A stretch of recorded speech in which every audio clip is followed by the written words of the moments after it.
Again, I'm back with you, your host, JSU. And with me today, we got Big T. Big T's in the house. What's up, Big T? What's going on? Yeah, we got another day here where we got some hoops. Today's the first day though that I think we have a little tougher of a slate just because we got the closeout games finally. And these are the games where it gets tough for me because you don't know how motivated teams are going to be on both ends. I mean, the team that's up 3-0 obviously should be incentivized to close it out, get a little rest in the bubble, sit by the pool, do whatever they do in the bubble, play some cornhole, have some fun. And the losing team, they might just want to go home. So you just don't know the motivation. We have two games today like that where I think we could see motivation lacking. And then we have two good games where the Clippers-Dallas has been the premier series. Going to be a great game again today. Obviously, one team trying to go up 3-1, the other trying to get it back 2-2. And then the Denver collapse. I'm glad that's the late game because I'm the most excited to watch that just because of how the series is broke down. I want to see if Denver can dig deep down and get those stones out and try to figure things out. But what's going on today? We had another good day yesterday. We were all over the mid-tier. Didn't quite ship, but we had some bullets up there, and I think it was another good day of content. Yeah, it was a great day. Man, so close. I was at the top. I was sitting pretty until that OT. That OT just absolutely pushed me down a couple spots. So I was making, good chunk of money. And then I still made a decent chunk, but it was definitely way less than what I was going to make until that game went into overtime. But, we were on the right spots. You didn't need the stud. We saw some people, ship without a stud in their lineup. They went to complete mid-tier build, which I think my core and your core were pretty much mid-tier builds all around, So we had Brogdon and Jimmy and Bam and some of the guys you kind of needed. And it kind of forced you with our cores to build mid-tier, really, because it was tough to fit in a stud with those guys anyways. So it worked out pretty good. We had a good day. Jeff Green, I was on. I talked to you guys yesterday about DJ Augustine over Markelle Fultz. I hope some people listened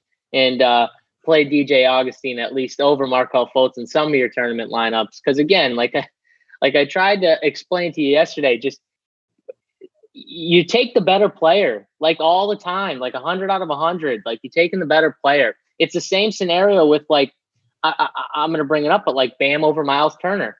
Miles Turner is just not as good as Bam. Like he's just not. And if there's $600 difference, then I'll take Bam every day. Now, if Miles Turner was $1,000 cheaper, then I'd play Miles Turner. I'd play Miles Turner over Bam or maybe both of them together. But the way they were priced, it just made no sense. Like I would just much prefer Bam in that spot because he's just got more upside. And then that was my whole point. It wasn't to say Miles Turner was a terrible play. It was just that for the $600, I'll get the $600 and get to Bam because I like some cheap centers. Jeff Green went off. So, it worked out. But, Tony, we got a new slate. We got a new slate to talk about. Same slate as 2 days ago. We got, starting off the Boston Celtics versus the Philadelphia 76ers. This is one of the series you were talking about where, Celtics want to close this thing out. They want to wrap it up. The Sixers have just struggled in this series. Last game, they looked pretty good, at least to kind of hold their own. But again, they're just doing weird stuff with their rotations.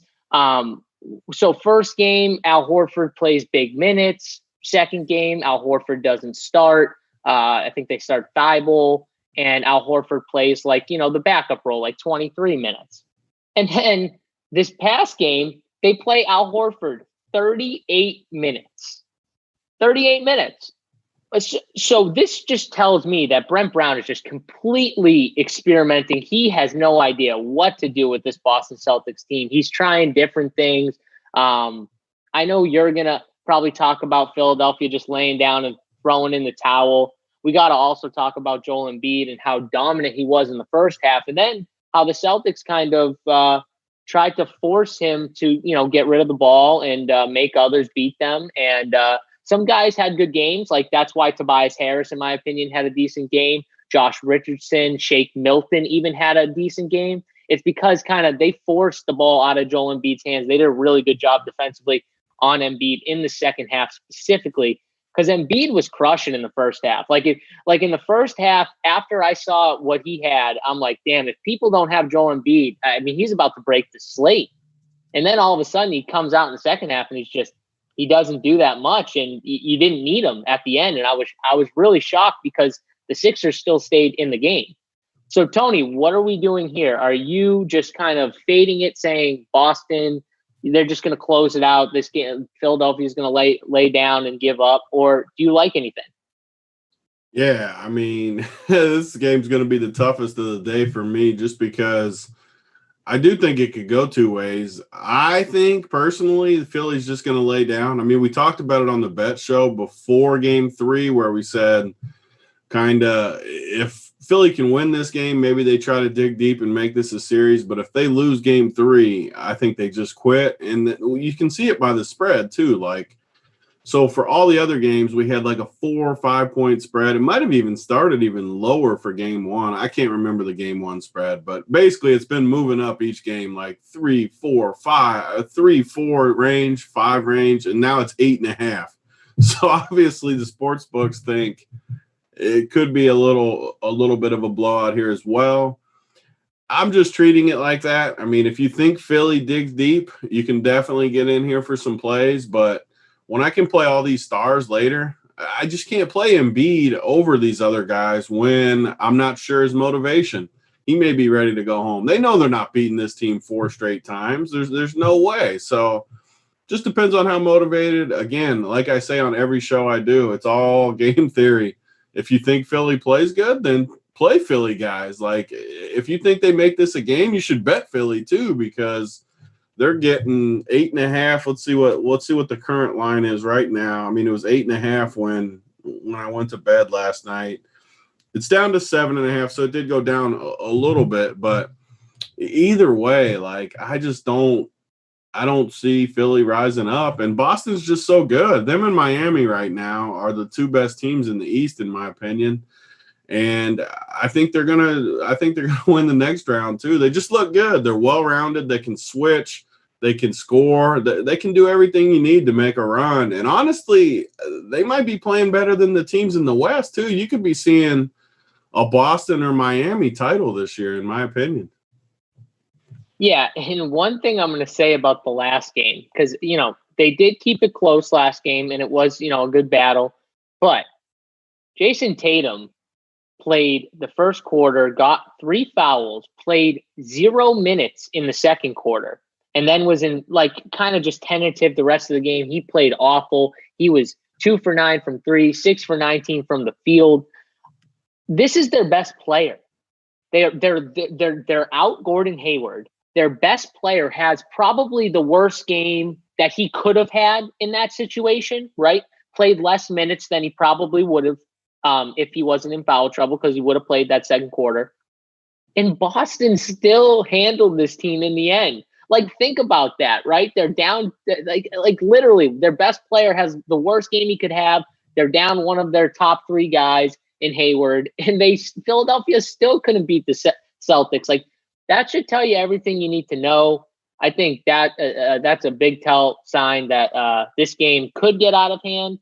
But again, I'm going to go back to, I think a lot of people are going to see the spread like you and are going to say, you know what, this game's a stay away, and we could get lower ownership on some of these Sixers. So if you're looking at it from an ownership standpoint, that reason alone, some of these guys got to be in play if you're making multiple lineups, because you're going to get some good ownership. And I have to bring this up now because we're going to get to this game in a second, but the Luka news is huge, right? Luka's a game time decision right now. I mean, Luka's playing. Is he going to play? Yeah, he's definitely playing. Well, then why is he a game time decision? Gamesmanship. I have no idea. I mean, I don't know. The game time decision worries me. I would have rather questionable. Like, game time decision means to me, when I hear game time decision, I think okay, he's got to go and test it out, see how he feels. I Like, will. what Yeah, if he? I mean, They're I'll not going to admit risk that. their star if he doesn't feel Yeah. right. Like, no way they No, risk they'll Luka if risk he him does. for sure. I think the only way he doesn't play is if he just truly can't play. Like he can't give Okay, it a go. all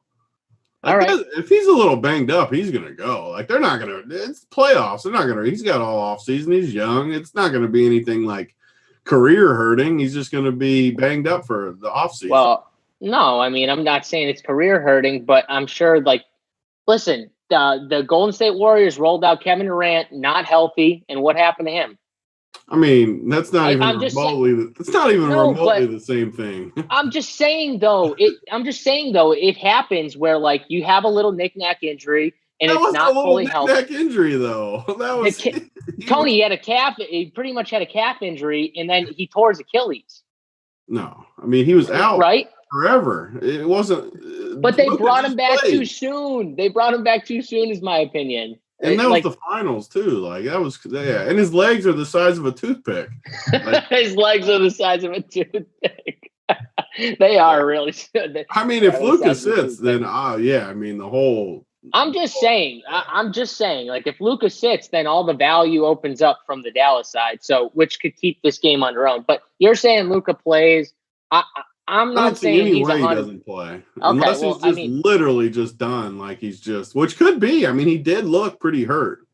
that's what I'm like. I can't believe you're just like throwing this injury away. Like he's Oh, 100% gonna play. Like I part get of what the you're reason saying. is Like too that it's easy for me because I'm definitely not going crazy on this first game. So like I'm gonna have time to make the decision because it's just gonna right. be there. If he sits, then everything's still opened up and I can just go with it. Because I mean I like the last two games too for plays, so I just don't have to force this first game. Okay, that's fair. Yeah. So you don't really like anything from the Sixer side then? Like you're not Yeah, playing I'm definitely Embiid not playing any and Sixers. no cheap guys, nothing. God, Okay. the problem with the cheap guys is they just suck. Besides Yeah. Burks, and Burks just the coach doesn't like him. So Yeah.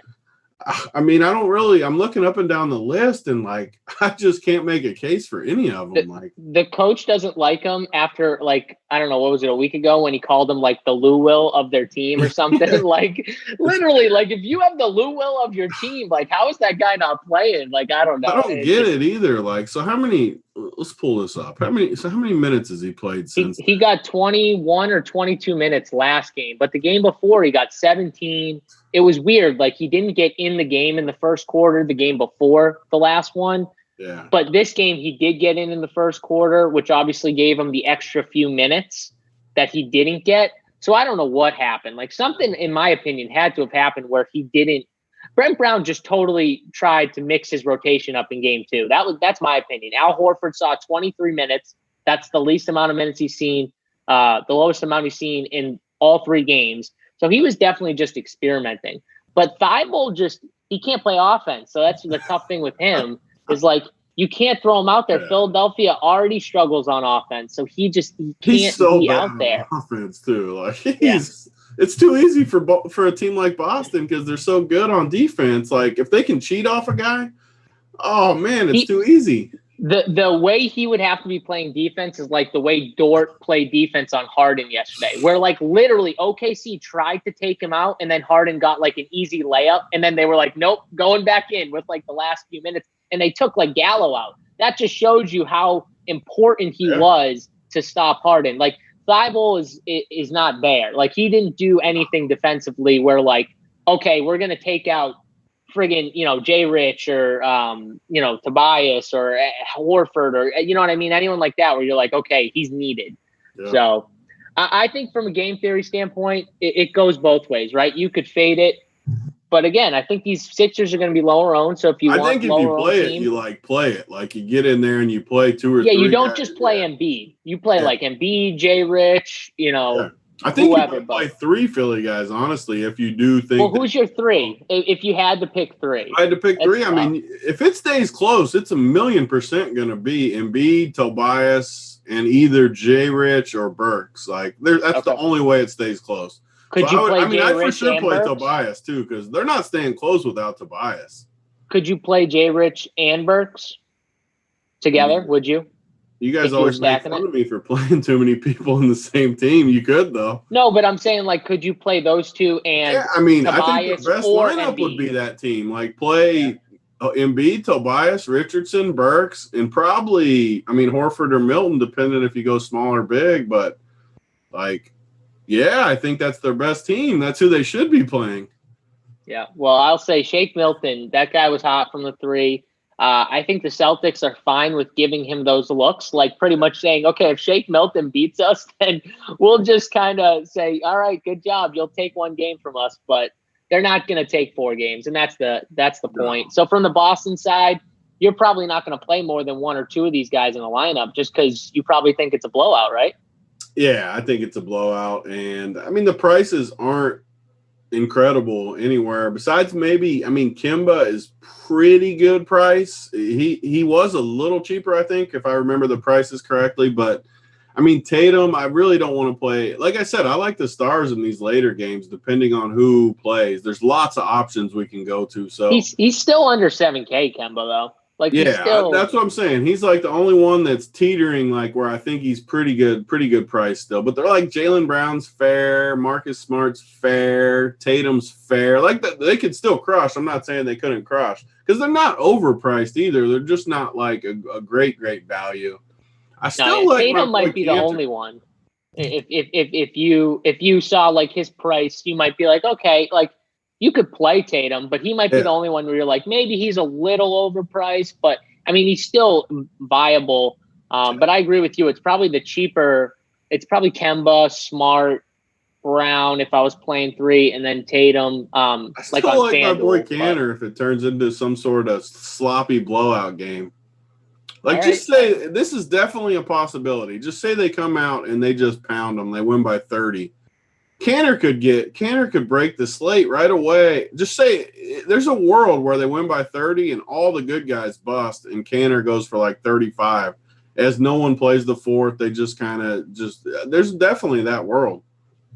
I mean, I think honestly then my take with this game is you're either stacking this game like both ways. Yeah. Or you're just kind of you're picking one Celtic if you're not stacking. Like you're playing a Kemba or a Smart or someone like the cheaper two. Yeah. I think one of them crushes, but yeah, I mean, or Cantor. Like I think playing only Cantor is a path too I could play. I mean, I think 2 of them might crush even in a blowout. The problem is you got to pick between 4. Like, that's tough. Like, you got to pick between 4. So, I mean, we talked good about this game. Let's move it on to the next game. In my opinion, this is the best series, that we got in the first round, the Clippers versus the Mavericks. Obviously, Luka, he went down last game. He had a triple-double, 13, 10, and 10, goes down.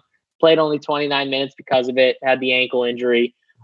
Did look like a decent injury. It didn't just look like a rolled ankle where he kind of could pop back up and get back in there, right? So, I mean, it was definitely somewhat serious where he couldn't get back in and play. So let's talk about it then. You already said you think he plays. I'm iffy just because of the game time decision thing. It just makes me think that we're not going to even have this official news until like 2:30 when he gets out and tests his ankle. So what are you doing? Because you talked about it, but tell us again, what are you doing to kind of prepare for this news either way? Yeah, I mean, for me, it's easy because I'm for sure not playing that first game. I mean, I'm only playing like 20 teams on DK and probably only 1 team on FanDuel. So I'm not going crazy today, but I'm not playing the first game. So it's super easy for me because I'm going to have all the flexibility still to just wait and just see what happens. If Luka's in, I'll probably not play too much from this game besides maybe 1 or 2 Clippers.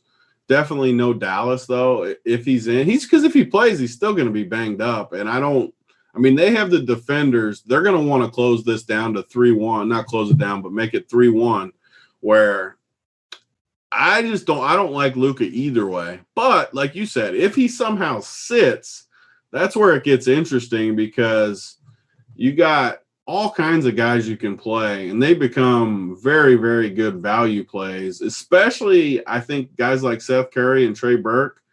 even though Burke is priced up now finally, like he's looked pretty good in burst in this series.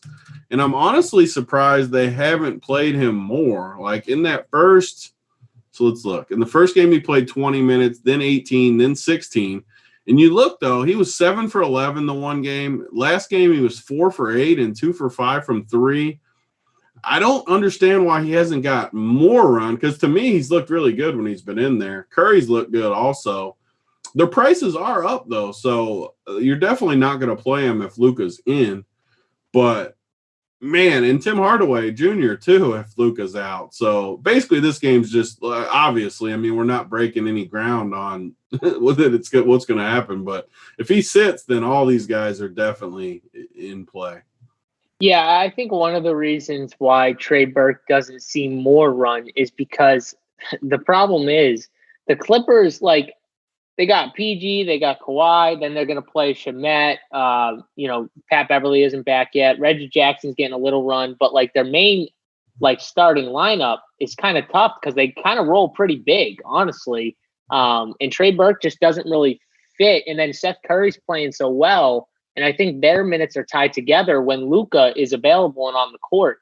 So Luka is the key. Like, if Luka's out, then Trey Burke is going to see, obviously, we should know this, but like he's going to see all the minutes, him and Seth Curry, because they'll play them together. But I think it's tough when you got Seth and Trey and Luka. Those guards are kind of, all entwined together. So it makes it tough for Trey Burke to get minutes when Seth Curry's, on fire and scoring and playing well. And he has been. So, I mean, I can't argue with it. Obviously, if he's out, it brings Seth and Trey into the conversation big time, and Tim Hardaway Jr. and Porzingis. It's probably those 4 too. If you wanted to play someone else, like a Finney Smith Jr., because of how many rebounds Luka gets, I think he could get some of those rebounds. I think he's interesting as like a fifth guy.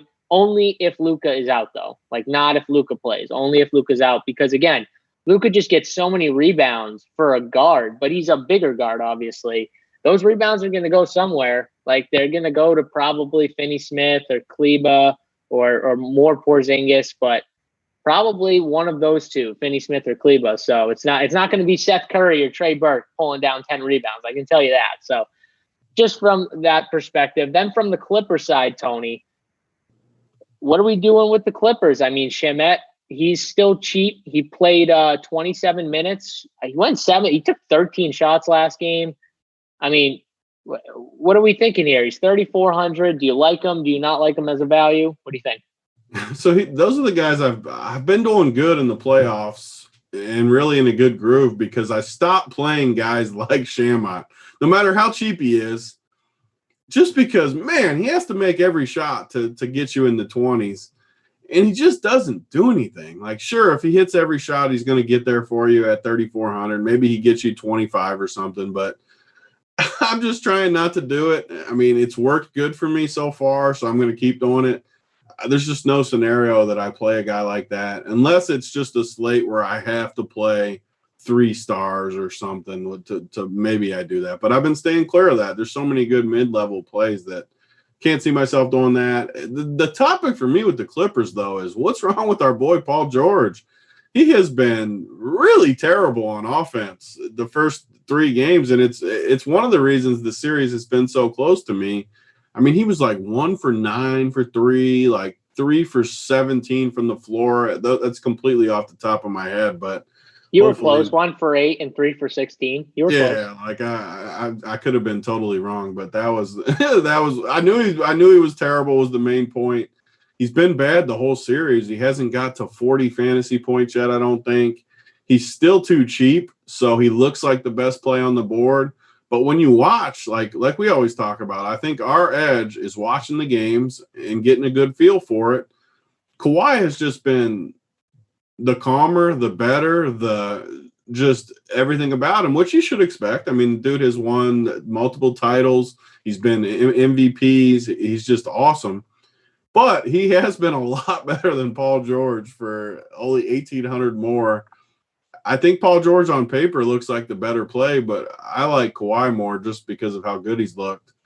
I do think you could get a little of both of them just because I think they play good again today. I've kind of expected it the whole series, but they haven't had a game yet where they've just played really good, all of them. And I think they're due for that. They're still the favorite.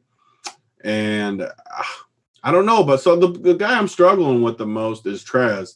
We keep going to him, and he just isn't getting the run. So I don't know if he's like not fully gassed up yet, if he's not fully healthy.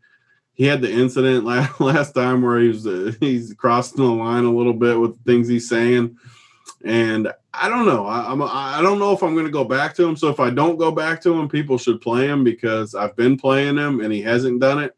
So I could just see him burning me by not playing him. So I hope you got a take on him because, man, I'm tired of getting burned by Trez. I do. And before I do that, this is what I talk about all the time with a guy like Shamet is like especially on a slate where I don't feel like I need to pay up for multiple studs. Yeah, I'll never pay down for a guy like Shamet in my lineup because, like you said, he shot 13 shots. I mean, is he going to take 13 shots again? First of all, is the question. If he makes even if he takes 13 shots, if he does 7 for 13 again and he gets 28, all right, like take the 28. And that's fine. Still not going to be value. And that's his best case scenario. That's his best case scenario. And is he going to take 13 shots? I mean, like, I don't think he's going to take 13 shots again. That's a lot of shots right there that he took. So I don't know, but I'm never going to play a guy like that unless he's getting me multiple studs. Like, that's when I play a guy like that. And on this slate, I don't think you need to play multiple studs.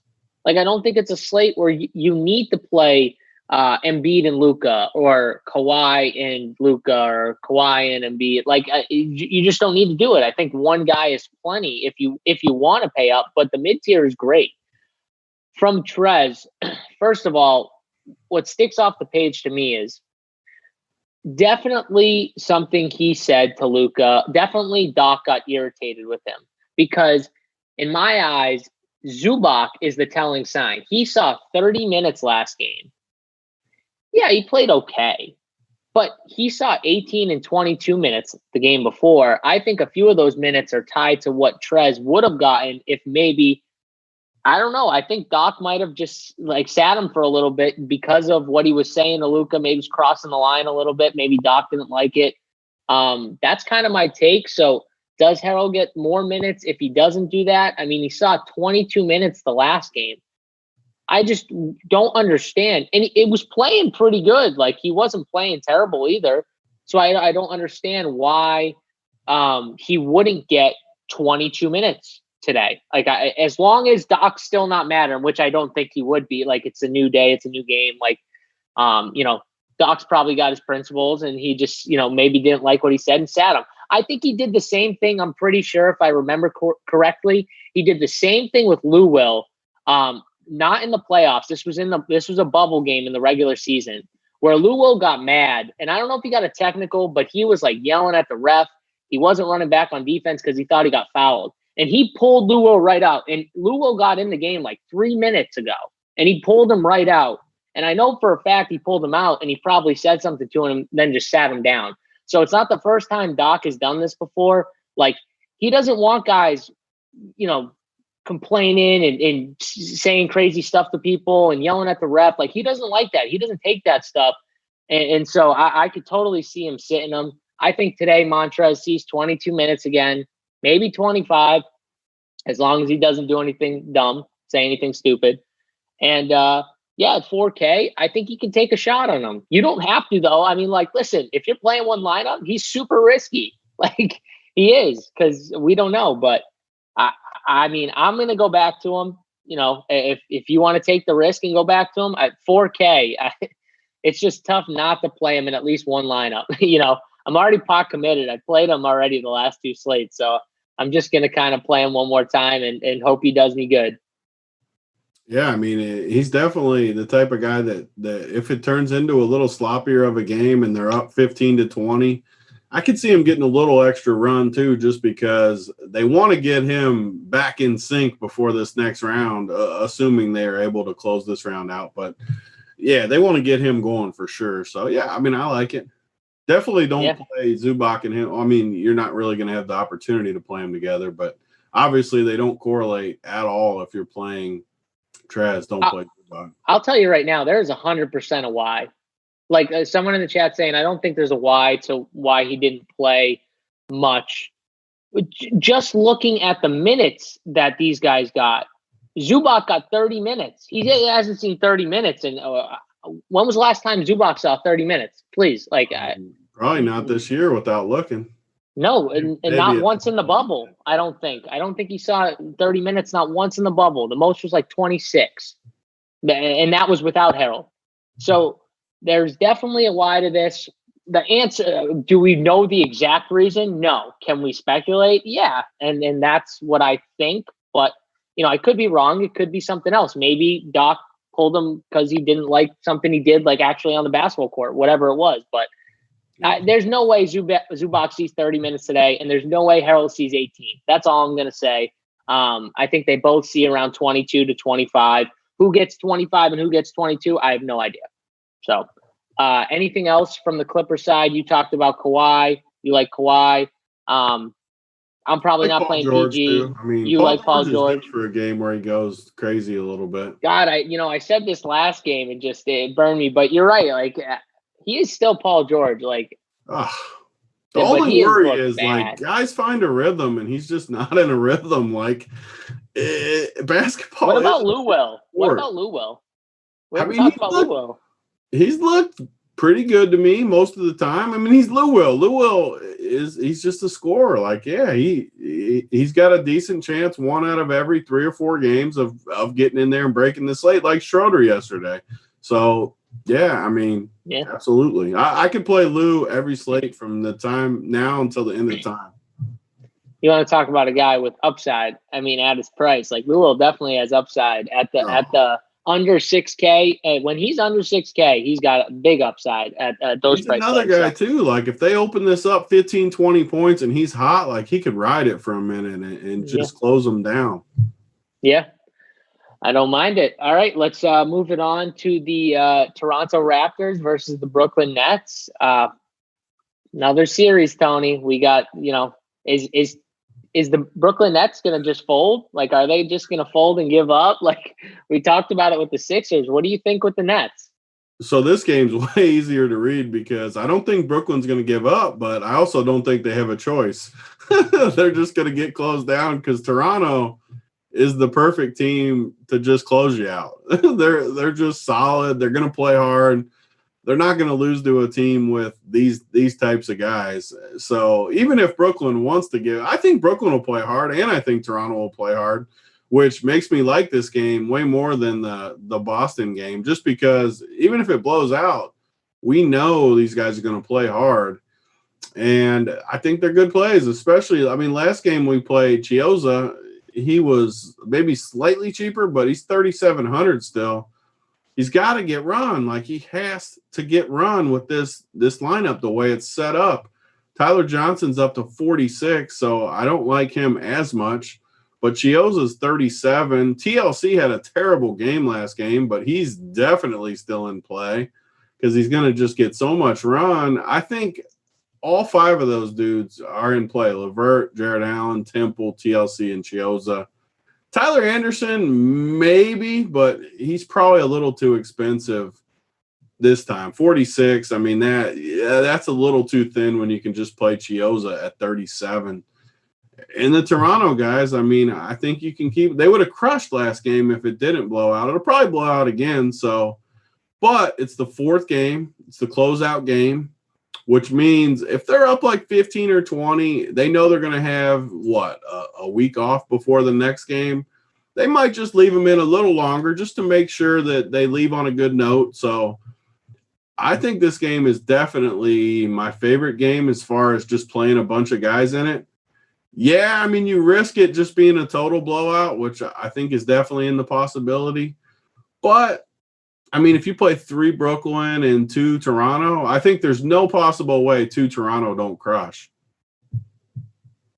Yeah, the chat's getting on you because you talked about Tyler Anderson, the pitcher from last night, because you got him on his mind. Yeah, we all know who Tony was talking about. I'm just going to real quick read off. So Garrett Temple, 2 for 12 from the field, 1 for 9 from 3. TLC shot 2 for 11 from 3, 3 for 18 from the field. Now, I'm not saying these guys are amazing, but the volume that these two are shooting at right now, I mean, these guys are going to chuck. And the one thing I will say is these were some wide open 3-point shots that they were missing. Like, they weren't just missing all contested 3-point shots that were all tough. Now, some of them were tough, but a lot of them were wide open. And it's because the defense is selling out pretty much because Karis LeVert, it pretty much just saying, like, we're not going to let Karis beat us. They were stopping the pick and roll, which was the other thing that was crazy. Jared Allen, who I loved last game, they were literally forcing the ball when they would run pick and roll. They were forcing the ball to open 3-point shooters in the corner and the wings because they were kind of pushing the ball from the paint, stopping the roll man from catching. So Karis LeVert could not pass it to Jared Allen, like, almost ever. Like, literally, when he would roll the hoop, Karis LeVert almost never pass it to him because he was never open to pass it to him. They were collapsing the paint, so it was forcing the ball to the wings, and that's where all these 3-point shots were being taken. So, yes, they are selling out to stop Karis LeVert, but really they're selling out on the pick and roll, which is Jared Allen's bread and butter, because Jared Allen does nothing but pick and roll with Karis LeVert, and he rolls hard to the rim, and he tries to finish at the rim, right? He tries to get fouled. He doesn't do much else. He's not going to take any mid-range jumpers. He's not going to do anything like that. So there's no pick and pop. So Toronto understands that. So they're just saying, okay, we're going to collapse the paint. We're going to force Karis LeVert to get rid of the ball and not to Jared Allen where he can make layups and beat us, with lobs and all that stuff. We're going to force him to pass it to open 3-point shooters, and then we're just going to rotate. And hope they miss threes. And that's what happened last game. If Toronto made, if Toronto was making a few more threes, I mean, this game would have actually been somewhat close. Like, that's the reality of the situation. So I'm going to definitely go back to these Toronto guys. And I'm specifically talking about, like, guys like Temple, TLC, Tyler Johnson. Those are the Chioza. Those are the guys who are going to get the open shots. Those are the guys who should see all of the volume today for the Nets. And if they're making their shots at their cheap price tags, man, at least 2 of these guys are going to go off if they're hitting shots. So maybe 3. So I like the cheap guys for the Nets. I still want to play a little Allen. I'm not going to be as high on him, though, as I was last game. But I still do think he has upside. And I can't see him having, 4 points last game? I mean, I can't see that. But again, the way Toronto was defending him, it is actually possible because they were literally just saying, nope, we'll let you shoot threes, but we're not going to let you just pick and roll us to death and have layups and dunks at the rim. We're going to stop those. So that's my take on the Brooklyn side. From the Raptors side. You still like Tyler Johnson at 46? So after I looked at it, the way they play defense, I'm going to still look to him a little bit just because he's going to get a lot of open shots. But I would prefer TLC and Garrett Temple because those are the ones who, I can play at the forward spot, which is a weaker spot. I think guard is I think there's more guards to play today than forwards personally. So I like paying down at the forward position. And TLC's power forward and Garrett Temple small forward, so you can play them there. And then it doesn't lock up a position where I can go back to playing my duo, Kyle Lowry and Fred VanVleet together. I like both of these guys. I think both these guys can crush even at their price tags. They're playing huge minutes. Last game, VanVleet only played 32 minutes, and he still had 40 fantasy points. If this game is close because Brooklyn's making threes, he's going to play 38 to 39 minutes.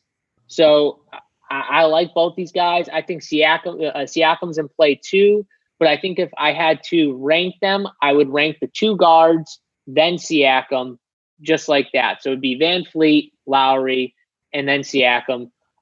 Serge Ibaka to me is someone who I'm going to look at as well. on FanDuel's definitely a power forward. He's definitely one of my favorites over there at power forward, just because power forward's not a strong position. And there's 2 clear spend ups, and then it's kind of the mid range where Ibaka is definitely the best in that mid range. But even on DraftKings, I'm going to look to him. I think you could go back to a Norman Powell if he's not going to be super chalky, which, I mean, he was 40% last time out and busted. I hope that kind of sits and hurts some people where they're just like, nope, I'm not going back to this guy. He's still got upside at his price at 4,700. I like this game. I like the Raptors, but like I said, I'm not going to be playing Karis LeVert. You'll see no Karis LeVert in any of my lineups. And I'll be playing a little Jared Allen, but not a lot. Like on FanDuel, I have a little some just at his price at 7,400. To me, it's tough to get to like the Jokic and the Embiids in my lineup. So on FanDuel, I might have a little more Jared Allen, but on DraftKings, I'm going to have way less. It's going to be pretty much the cheap Brooklyn guys with the expensive Toronto guys. And I mean, with this construction, you could play all 3, Siakam, Van Fleet, and Lowry. Like, you could do that if you think this game's going to be close. They're all going to see like 38 to 40 minutes if the game's close. So I don't even hate that. But Tony, anything else from this game you like? No, I mean, I like it. I like basically everyone. I don't like OG, but I like basically all the other. Oh, and no Gasol. Yeah, I don't even know if we have to say that. I mean, on this show, we definitely ever. don't have to. Like, we're never playing Gasol. People like Mangone play Gasol. We don't play Gasol. Yeah, Gasol again was highly owned, and I was shocked last slate. Like, he's just not getting the minutes. He's so bad. Like, he can't move. If anyone watched the final minutes of that last game, when they took all of the guys out, they had recently just brought Gasol in like a minute and a half before. They ended up like Lowry and Van Fleet just hit 2 daggers, and then they were like, okay, we're gonna pull everyone out except Gasol. They left Gasol. He got like 2 blocks too, and like felt good about himself. He got like 2 extra minutes of run before they pulled him out, which is just kind of funny to me. But yeah, no Gasol. About these likes too. You got to give your speech. Oh, my speech. I mean, we're at 88 right now. We got 328 people watching. I mean, these guys obviously don't want this swag, Tony. That's the telling sign. Like, we got the hats right now, the shirts. I mean, this swag is nice. It's comfortable. I like it. It is. I mean, come on, let's go. Let's hit that thumbs up button. We're already over 100 just with that right there. See, showing off the swag. I mean, Tony, what do we got to get to? We got to get to at least 150, right? Yeah, I mean, no, we got to go higher than that on the weekend. What do you think? I mean, we're at 175. Yeah, I mean, we're going to be at 350 here soon. I mean, we always peak about 350. Well, we might even get to like 400. So, I mean, we got to get 175, I think, today. Yeah, 175 is fair. Yeah. I mean, just we'll get there. I believe in them.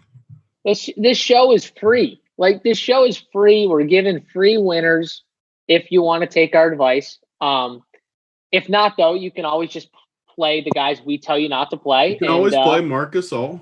Yeah, you can always play Marc Gasol. Yeah, exactly. So, but yeah, I mean, Tony, what are we going to do? Brandon Reamer says, Tony giving out smalls for 150. That was fun when we did that. There is a lot more. I'm telling you, that's coming. I need to go take inventory, but we might have a smaller medium day where we go a little lower and then give out a few of those because we got to get rid of the smaller sizes. We might just have to ask the chat, all right, who's the small, and start like scrolling. That's a good way to get your name in the winner's circle is say you wear a small. I mean, not that we rig it, but might help your chances is all I'm going to say. We don't rig it. We would pick one winner and then one small winner. That's what we do. But let's go on. As these likes go up, let's move on to the final game of the night. Your Denver Nuggets, who just looked absolutely abysmal last game, versus the Utah Jazz. I mean, Tony, talking about laying down and just giving up. This Denver team looked so bad. And just offensively, just talk about them. I don't even know what to say. I just remember I tried to talk you out of MPJ. You didn't listen to me. Mike Malone is the worst. Even in that type of game, the guy gets like 15 to 17 minutes, which is what I was worried about either way. I mean, Tony, what are we doing with your Nuggets, man? I know it's frustrating. It hurts me deep because going into the series, I loved Utah. I said I was picking Utah. Utah blew them out in game 2. Conley was coming back, and I kind of flipped my stance and somehow got myself back on the Nuggets. I don't know why I left my original take because, man, Utah just pounded them, and I was on the right side. And now I'm, like, committed to this Denver team that I think they can turn it around. And I look at the roster, and I just don't know why. Like, they need Gary Harris and Will Barton to give them some time because they just don't have scoring. They can't score. They don't have anybody. And it just stares at me. But tonight, I think they play a new starting lineup. I think they might just flat out bench MPJ from talking to my boy a little bit. It's not confirmed. I'm not saying it's confirmed. It's just a hunch. It's a strong hunch. I think it's going to happen, but not for sure. Who knows? Maybe they regroup during the day and somehow they have a kumbaya or something. But as of right now, I, on my teams, am planning on MPJ getting benched. Maybe he comes off the bench, plays 20 minutes or something, but I think they start for sure Jeremy Grant and maybe, I don't know what the exact lineup will be, but not MPJ, which makes Jeremy Grant at 4,300 probably the best play on the slate for me. I mean, he's going to play tons of minutes. He's looked pretty good when he's played. I mean, how many minutes has he played already?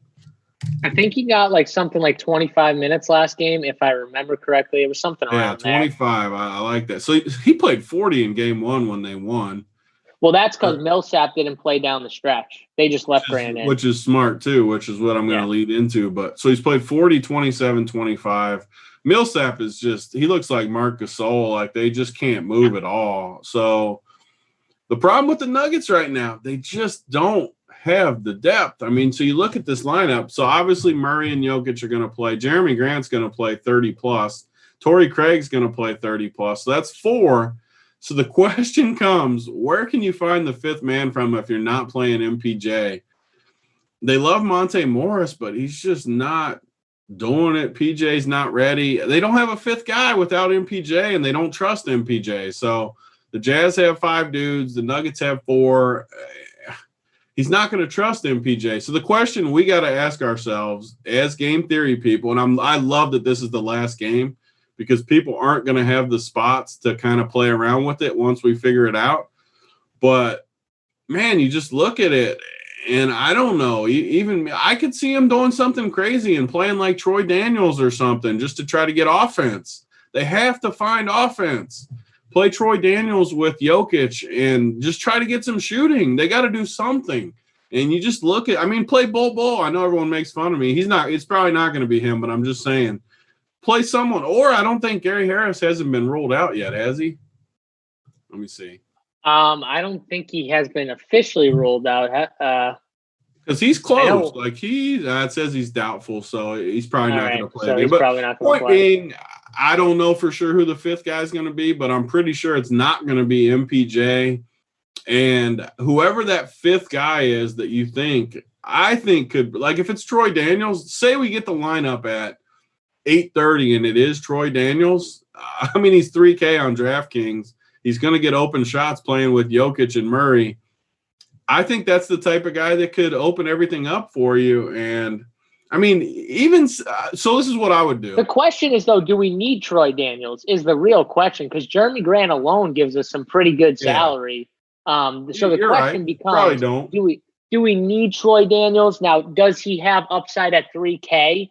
Yeah, Troy Daniels has upside, especially on DraftKings, because if he plays 28 minutes and he shoots, 10 threes, let's say, and he hits 4 or 5 of them, like that's possible for him. If he does that, he's probably going to hit value, right?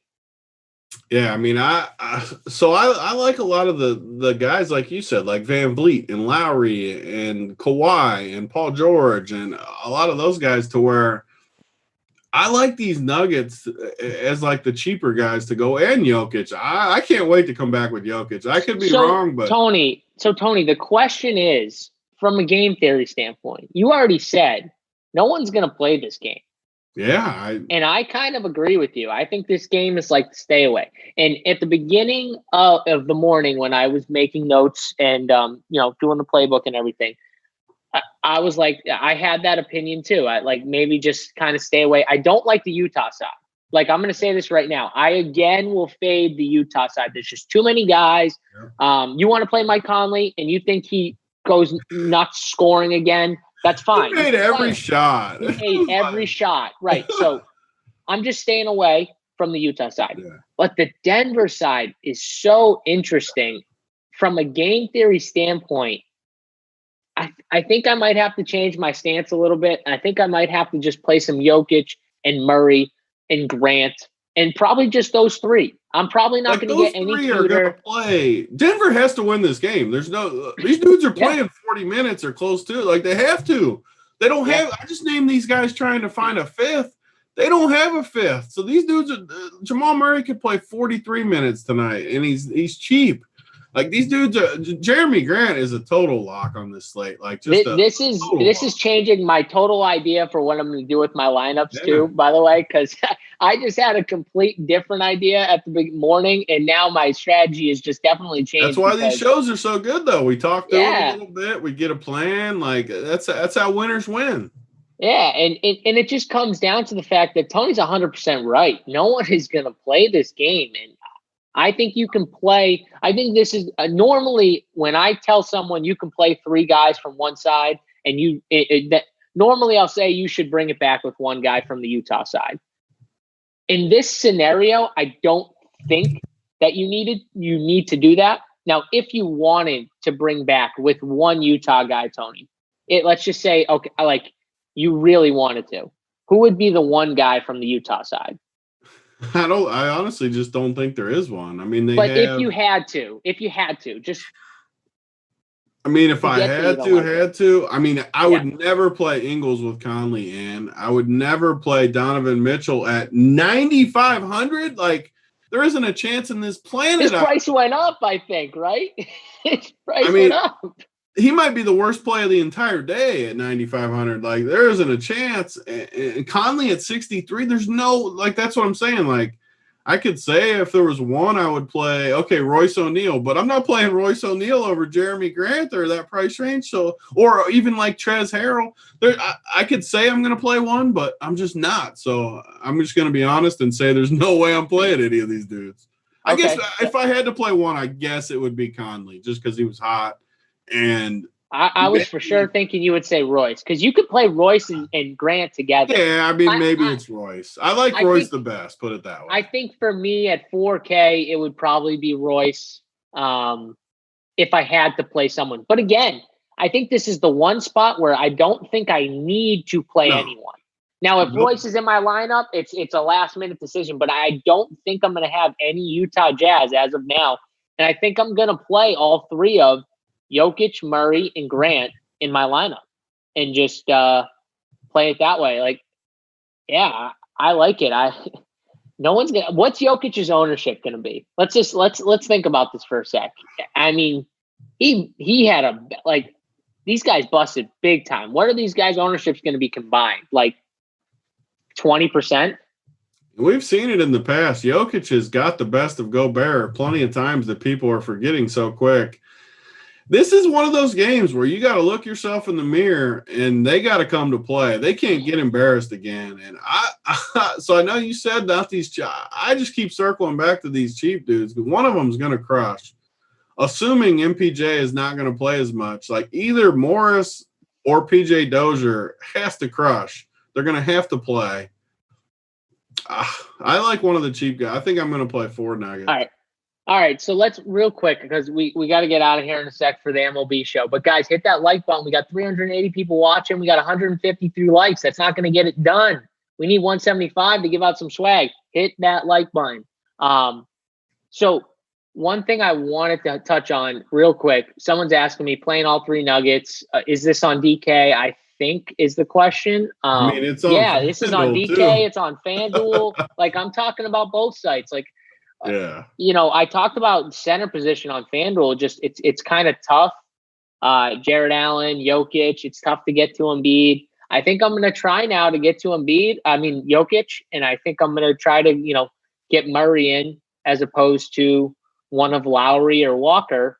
I don't know who that's going to be now, because now I've kind of switched my stance up a little bit, and I like Murray and Jokic and Grant.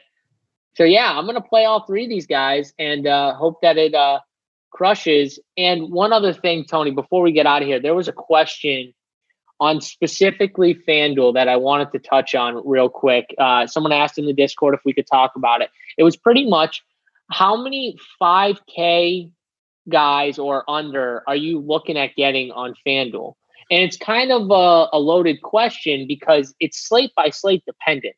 Like today for me, I don't think you need as many 5K or under guys in your lineup. I think you might need like maybe 2 or 3, maybe. But some slates, you might need more.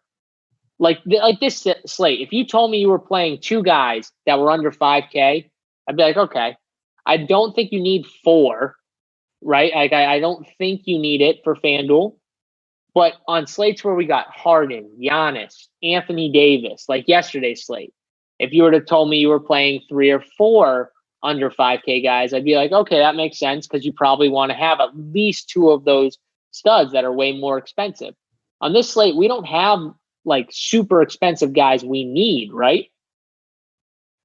Yeah, I mean, it just all depends, like you said. I never like those questions because it's all slate dependent, but there's cheap guys and there's studs on every slate. It just all depends on what you're comfortable with. And honestly, I haven't built a ton on FanDuel today, but every day is different.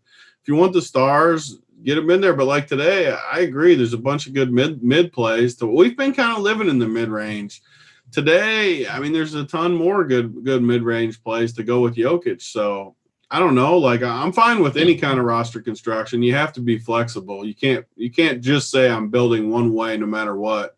Because honestly, it could change even when you build it or when news hits. So yeah. One quick thing about FanDuel too. I don't like these Brooklyn guys near as much on FanDuel. Like Chioza is 42 on FanDuel. I don't like that near as much as I did last time when he was 35 and he was like 30 something on TK too, but I'm not paying 42 for Chioza. Like Monte Morris is 36. No way I would play Chioza over Monte. Can I just say real quick too? We got Slappy in the chat. What's up, Slappy? He said you guys are going back to the Joker? Question mark? Just so I'm gonna leave this for you guys today. If you like, listen. If you don't like having risk in your lineup, you shouldn't play any of these Nuggets. Like if you if you are playing tournaments though, and you like to take risks, then yes, you should look at the Winners Nuggets. win. Yeah, but I'm serious though. If you want to come in 50th, 100th, in the big field tournaments, you want to come in 200th, you want to cash in big field tournaments, that's fine. Don't play the Nuggets. Play the 2 most popular games and just move on from there. But if you want to come in first, you're going to sometimes have to make stands and play guys that you aren't comfortable with, even the expensive ones. The reason why they're going to be lower owned is because everyone is going to fade these guys, and we know it. So we're just going to say, all right, if everyone's fading, we're going to jump on, and Jokic could literally have 65 points. Murray, we've seen him already have 55. He could have 50. Again, if you want to come in 100th, not first, you shouldn't have this game theory thought. You should just play the favorite guys, the most popular guys, and just hope the chalk smashes. All right. That's my spiel. We had 169 likes. Tony, that's not going to cut it. We got to get out of here, though, guys. Stay tuned. The MLB show is starting up in about 5 minutes, I would say. So stay tuned for those guys. We're going to be talking some baseball. We'll see you guys in the Discord. But for me, JSU, Big T, we'll see you tomorrow.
Run Pure Sports. Run Pure Sports. That's what we are.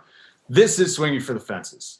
I got Mangone down there, and then I got the big winner, Mr. Six Figures, JT. First time working with you since you hit this week, buddy, and I missed you on the Sweat Show too because I apparently left just before you came on.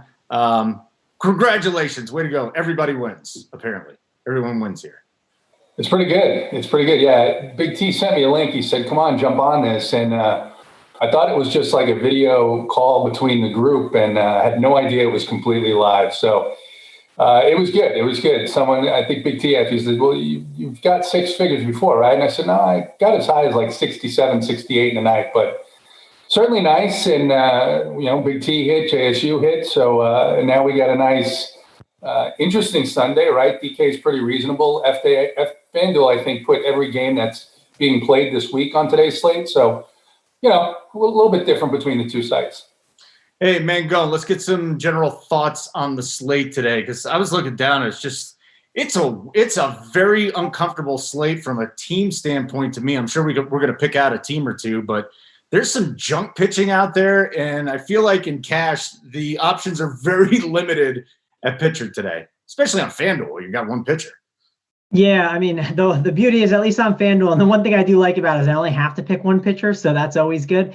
Overall, Carrasco looks like my favorite guy. I am excited to break this slate down a little bit there. I'll probably have some interesting takes and different ones than normal, but I'm excited to kind of dive into this slate because there's a lot of different games on it, and I think we can do some unique things today. So that's Mangone is going to have. I'm looking forward to this. Then, man, just start.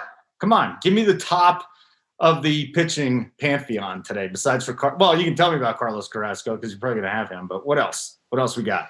Yeah, so I guess I'm going to go through. I'm going to have FanDuel up while I'm looking at it, right? So I can talk about a lot of the pitchers because for some reason there's more than the DraftKings one. So if I mention a pitcher that's not on DraftKings, I'm not crazy. It's because FanDuel's crazy.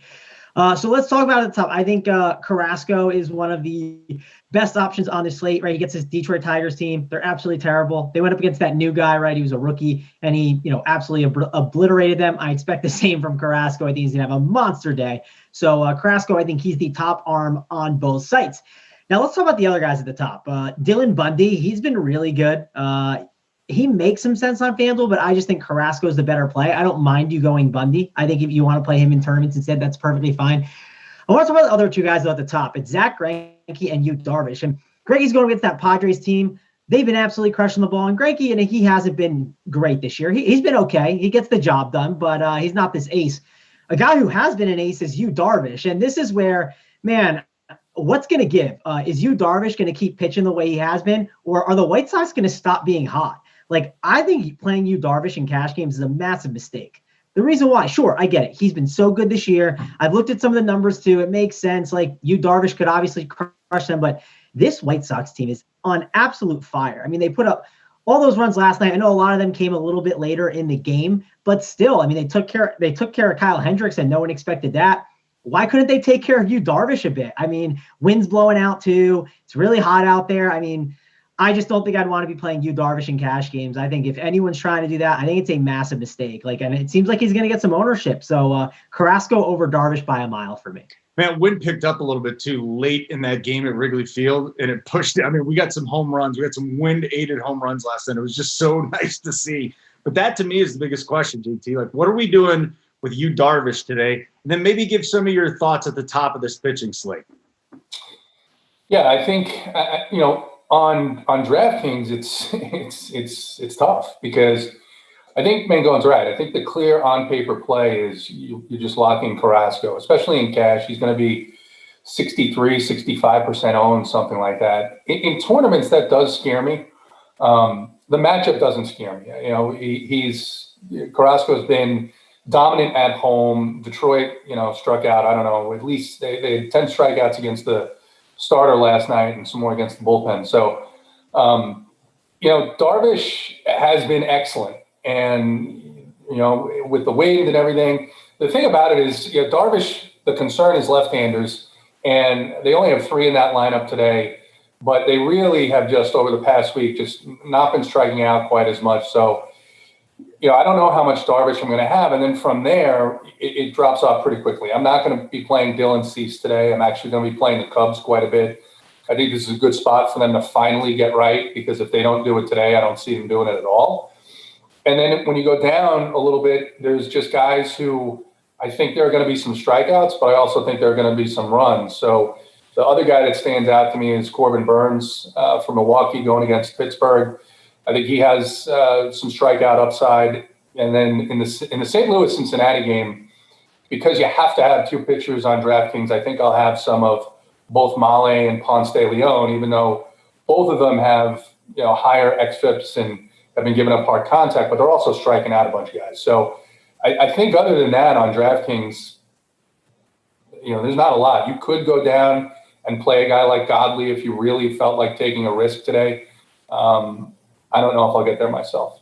Just complete fade on Greinke. I mean, how unpopular is he going to be just because of the price tag, especially 10-5 on FanDuel? It's the same price, just a little bit more than Darvish. He's going up against San Diego. I mean, that I guess you can get maybe some leverage on Zach Greinke, but either one of you thinking about going there, Mangone, would you consider it? I mean, not cash, right? No, I mean, and I don't want to mess with this Padres team, right? Like, they're just crushing the ball too. I just think it's a massive mistake. Like, why spend your money that way? I'd rather go all the way down to the bottom and just play some scrub than be playing Zach Greinke so I can get in the bats, right? I just don't think it's a good idea to go there. On DraftKings, it's worth mentioning, it's only a 7-game slate. So I understand sometimes paying up for that pitching if you want to kind of capture those points. But I don't know. I just think going Carrasco is the move for me. And I'm just going to only play him as my top arm. I think we just went through the pitching pretty quickly. Anything else you guys want to talk about, or can we move on to the hitting? Go, JT. I think just the thing with Greinke is I think he's 10-5 on FanDuel, and you're just not going to get any strikeouts, right? So it's just difficult. If you're going to go up and spend and you want to take a risk, I think, as crazy as it sounds, Darvish would be the better risk than Greinke, because at least if Darvish hits, you're going to get 10 Ks. But I don't think he's going to do that today. Okay, very good, guys. So here's the deal. Real quick, Holden, the last thing I wanted to mention, because I didn't really talk about the middle tier and cheap guys too much, but there's a couple guys I should, I guess, mention. One thing I wanted to talk about was, where is it? Corbin Burns. He's the guy that I'm kind of interested in as being a pretty decent SB2 option. It's I'm looking at him as an option that maybe JT talked about it. What about this Josh Fleming guy? That's the one thing I was looking at. He's got his opposing team, they got an implied total of 4.10. And I was just curious your thoughts on him. Is there any interest in punting all the way at the bottom with Josh Fleming? I'm kind of looking at those two guys and maybe even Ponce de Leon, but I don't love him in this spot. So I want to get your thoughts on it, JT. Yeah, it's interesting. And it's a good point you bring up, because I did look at Fleming, and if his price on DK 5.6, I think, is what puts him in play. He's not a big strikeout guy. This is his first MLB start, but Toronto's a team that hasn't done exceptionally well against lefties. Certainly not as well as I expected them to do.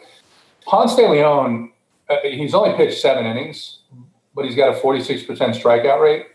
But to go along with that, he's got an 18% walk rate. So the wheels are going to fall off of him at some point. And they started too late in his last start against the Cubs, where he gave up a big home run and then a couple more runs after that.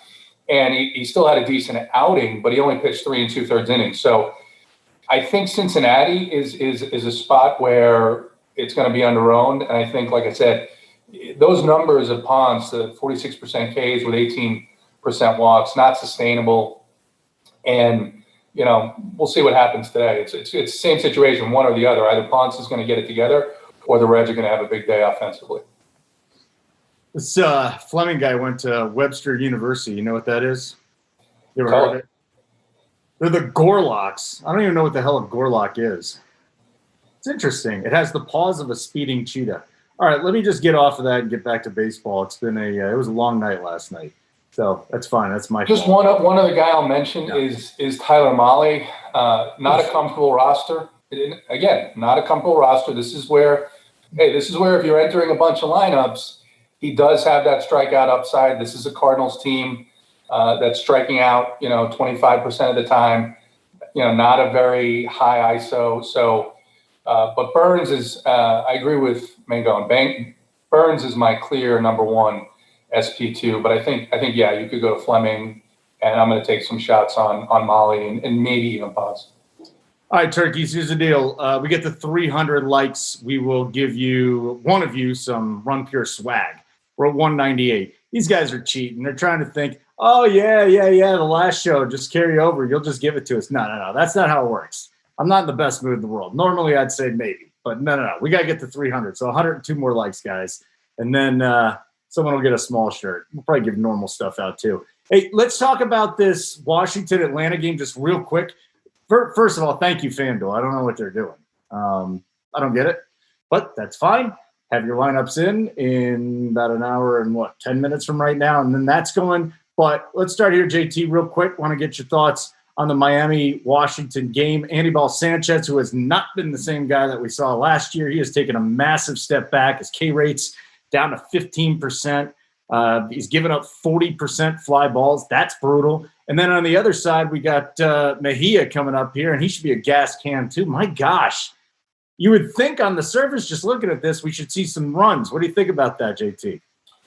Yeah, I think there's going to be some runs here. Anibal has looked like the guy who was a gas can with Detroit before he got traded and turned around his career in Atlanta. So certainly, I don't love the Miami team though. I mean, they're okay. And for me, I think I like the Washington side of this a little bit more with Mejia, who's been okay, but I think he's pitched a little bit better than he actually is. And then really two bad bullpens here. I mean, Washington, has not been good coming out of the pen, and I don't think Anibal is going to last all that long in this game. So I think both sides of the offense are in play here. Obviously, on FanDuel, you're not touching these pitchers. Mangone, you got a couple pieces from this game you like, or is it a complete fade on FanDuel? Yeah, I think on FanDuel it's tough because I'm trying to do my core plays here while we're doing everything. I'm trying to think it through because I would love to just say fade the 12:30 game slate, but it's like one of those games where I think you just have to consider. You can't not like it. Anibal Sanchez is someone that we can target a ton. Guys like Jonathan VR at the top of the order. He can have a pretty cheap price tag on a site like FanDuel here. You got Trey Turner at shortstop. I mean, how do you not like Trey Turner? He's been crushing the ball. He's 3.5K in his spot here against Mejia. I think he could be a good play. There's definitely a lot of options to like. I mean, this Nationals team, I don't want to ignore them. It's a 5.75 implied total. I mean, that's no joke, Holden. So I'm thinking the Nationals, they're certainly a team that I'm trying to maybe get some exposure to. I'm trying to figure out if I'm going to get them in or not, because again, it's tough because I don't mind waiting a little bit, right? Because you could have some value later on. So that's the real juggling act I'm trying to pull here. Yeah, because JT, again, I'm just looking at this. It's almost like the offenses here are cool. I got to have something from the Nats. I don't want to jam them in just because, and I also wonder how popular this game is going to be on the slate here in FanDuel. So give me your thoughts overall on this Nationals-Miami game. Yeah, I don't think you need to worry on FanDuel with 13 games on the slate necessarily about ownership. I think if you're playing tournaments, you do need to consider how you can get different from Carrasco, because I think he's the best play, but I also think in tournaments, FanDuel, what do you think, Mangone? 70% ownership in tournaments? Is he going to get that high, Carrasco? It's such a big slate. Maybe not. I mean, Dylan Bundy's at the same price, right? I don't think he gets to 70. I think you might see 40, right? I mean, people are going to talk themselves into Darvish too. And with just being so many games, I think he'll be okay, JT. I don't think it'll get to 70. Yeah. So, there's also Frankie Montas, who I think is a little bit lower, who just got absolutely shelled by the Diamondbacks last time out.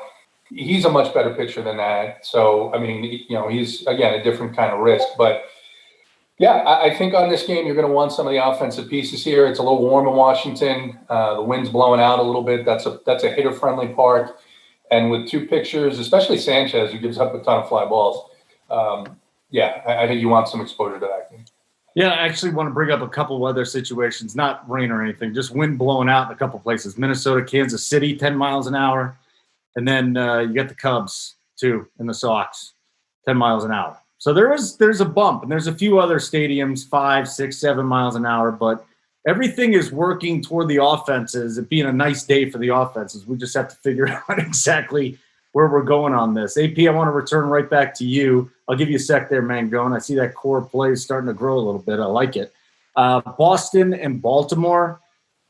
This, to me, Zach Godley, you have to figure out whether or not you think Godley is the guy that we just saw or the guy that we've seen well before that, going back to the beginning of the season. Going up against an Orioles team really did not – I watched all that game last night. They did not perform. They came up with a big 2-run home run from Santander, and they finished it off in extra innings with a few runs there. But as much as I've been on the Baltimore offense, I don't know what my thoughts are, so I'm really looking forward to yours here, JT. And then Wade LeBlanc, the left-hander, going up against the Red Sox. I mean, there's just so many bats. Martinez, Pilar, Bogarts, Christian Vasquez, Chavis. There's bats up and down this lineup that could have a nice day. Yeah, and I think, the Red Sox have been frustrating to us, right? We've played them a bunch. They haven't come through a bunch, but against this pitching team with LeBlanc and whoever they've got behind them, they're in about as good a spot as they've been this year. On the other side, I do like taking a shot on Godley just because Baltimore's cooled down a little bit, but Boston just traded away their only reliable major league level relievers. And they sent them to game I was watching last night. I think they traded them to Philly. And so they got rid of the only relievers who were actually halfway decent. And so one of two things is going to happen. Either Godley's going to go long in this game and get a chance to get you the kind of points that as an SP2 are going to put you in contention. Or if he gets knocked around, you're going to see a bunch of single and double A relievers, which puts Baltimore in a really, really good spot.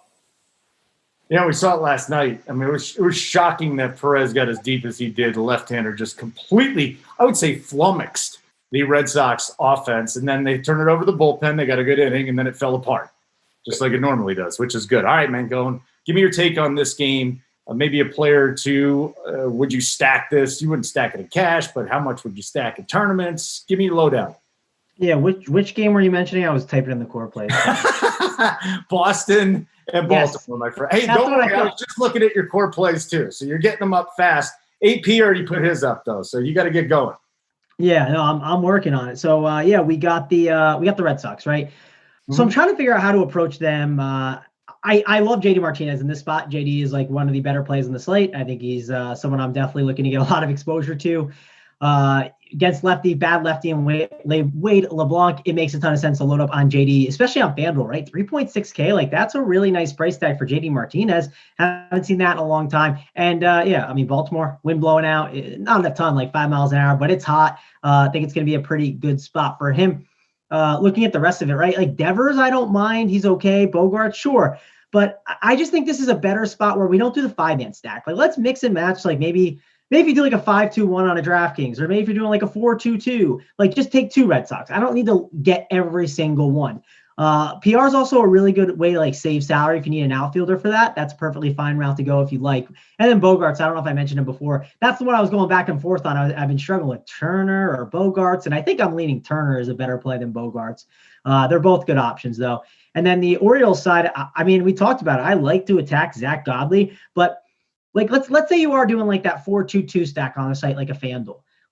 How about you go Santander? You go, Santander, he's got a ton of power and pop. You can put him in there. You put Renato Nunez, put him in there as well. And then go after that, go JD Martinez and Xander Bogaerts. And then do a 4-man stack with that. It's a little bit of a game stack in a way. You're getting exposure to both sides on 2 pitchers that can give up a ton of home runs. So don't hate that kind of mix if you want to do that. Again, this is a game I want to get some exposure to, but I don't think I just have to stack it all the way up.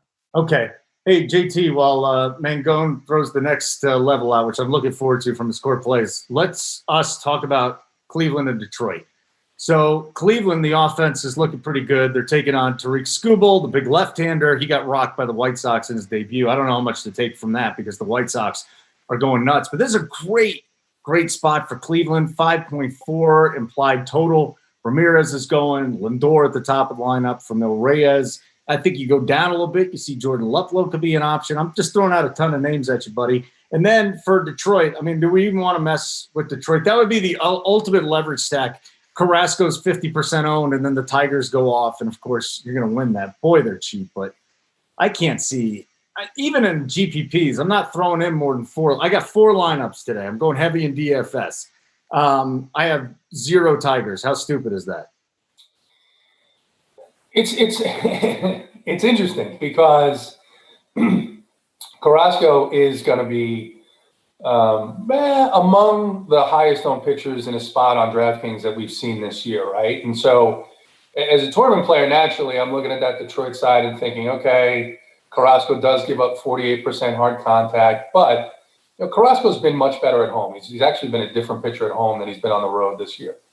And that team strikes out so much that even if Carrasco gives up a couple of runs, I think he should likely be in a position to get the win because, Skubal's a guy who had a 40% K rate in the minors, but it's going to take a little while. That's going to come down no matter what in the big leagues, and it's going to take a little while for him to get on track. So the thing about Cleveland is, in terms of the spot, obviously you've got a rookie pitcher and a bad bullpen, but they are priced up. Jose Ramirez is now 5'6", Lindor is 5'3" on DK.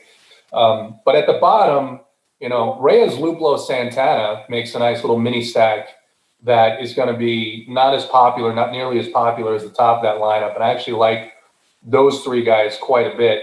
I will have some Detroit just because if Carrasco does for some reason have even a mediocre game, you're automatically in contention. So, but probably like 5% overall. Mangone, your turn, buddy. Cleveland, Detroit. You can axe Detroit off if you want to, but anybody from Cleveland here? Who's the safest place? Just the top 2? Yeah, I mean, so let's start with Detroit. No thanks, we're out on them, and then we'll talk about the Indians. Like, they're definitely a good team today. Obviously, I want to look at some of these righties, like Franmil Reyes and Luplo. They're definitely some guys at the 5 and 6. I was about to sneeze. Sorry about that.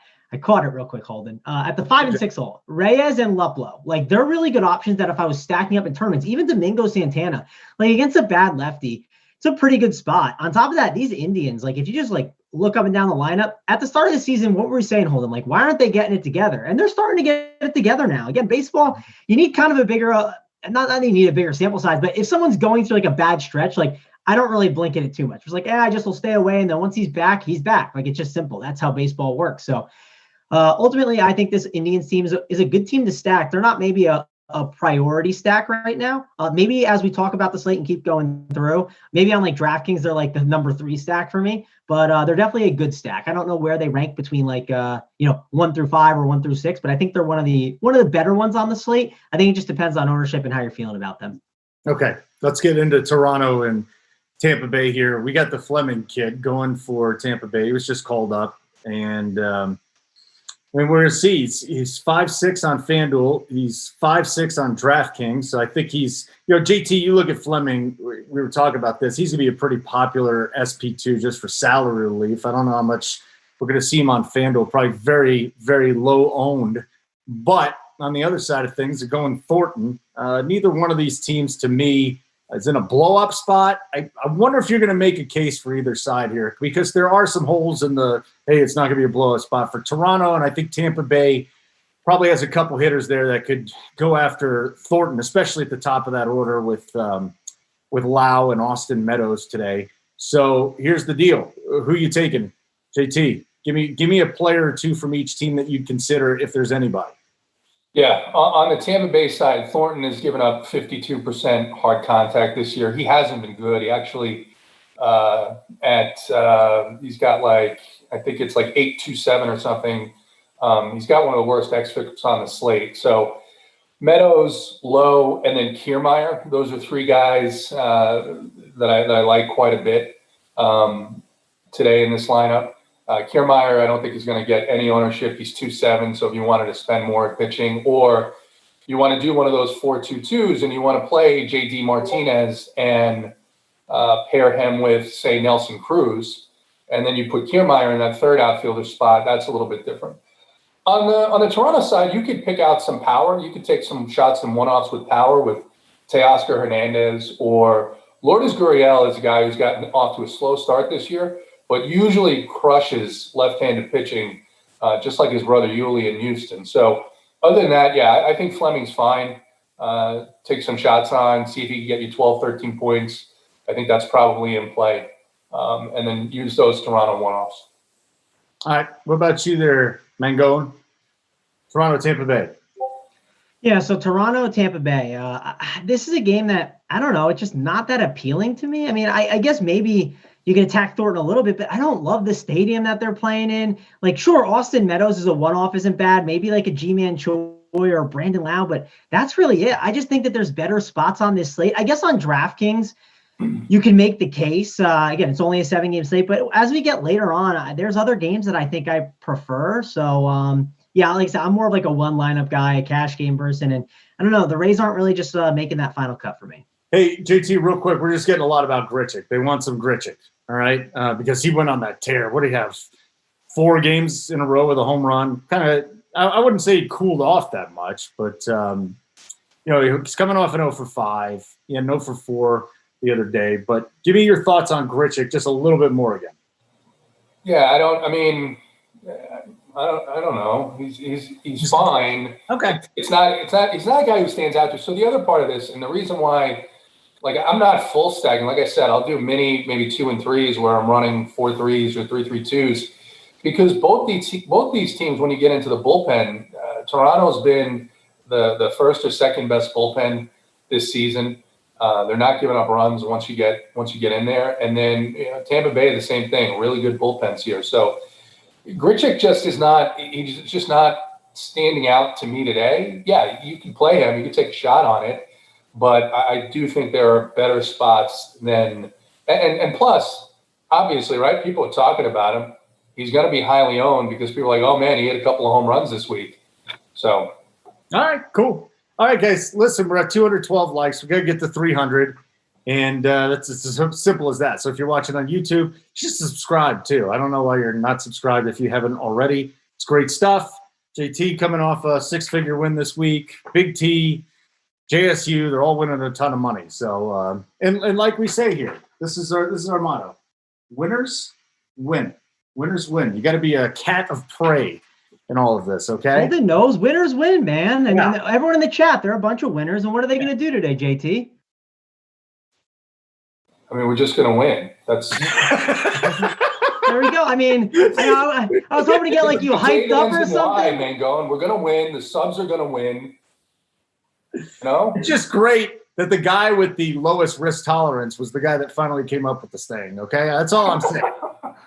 For me, you're looking at $30 of cash today, okay, guys? Or I should say GPP. So, I could take down at least 2 or 3K this afternoon.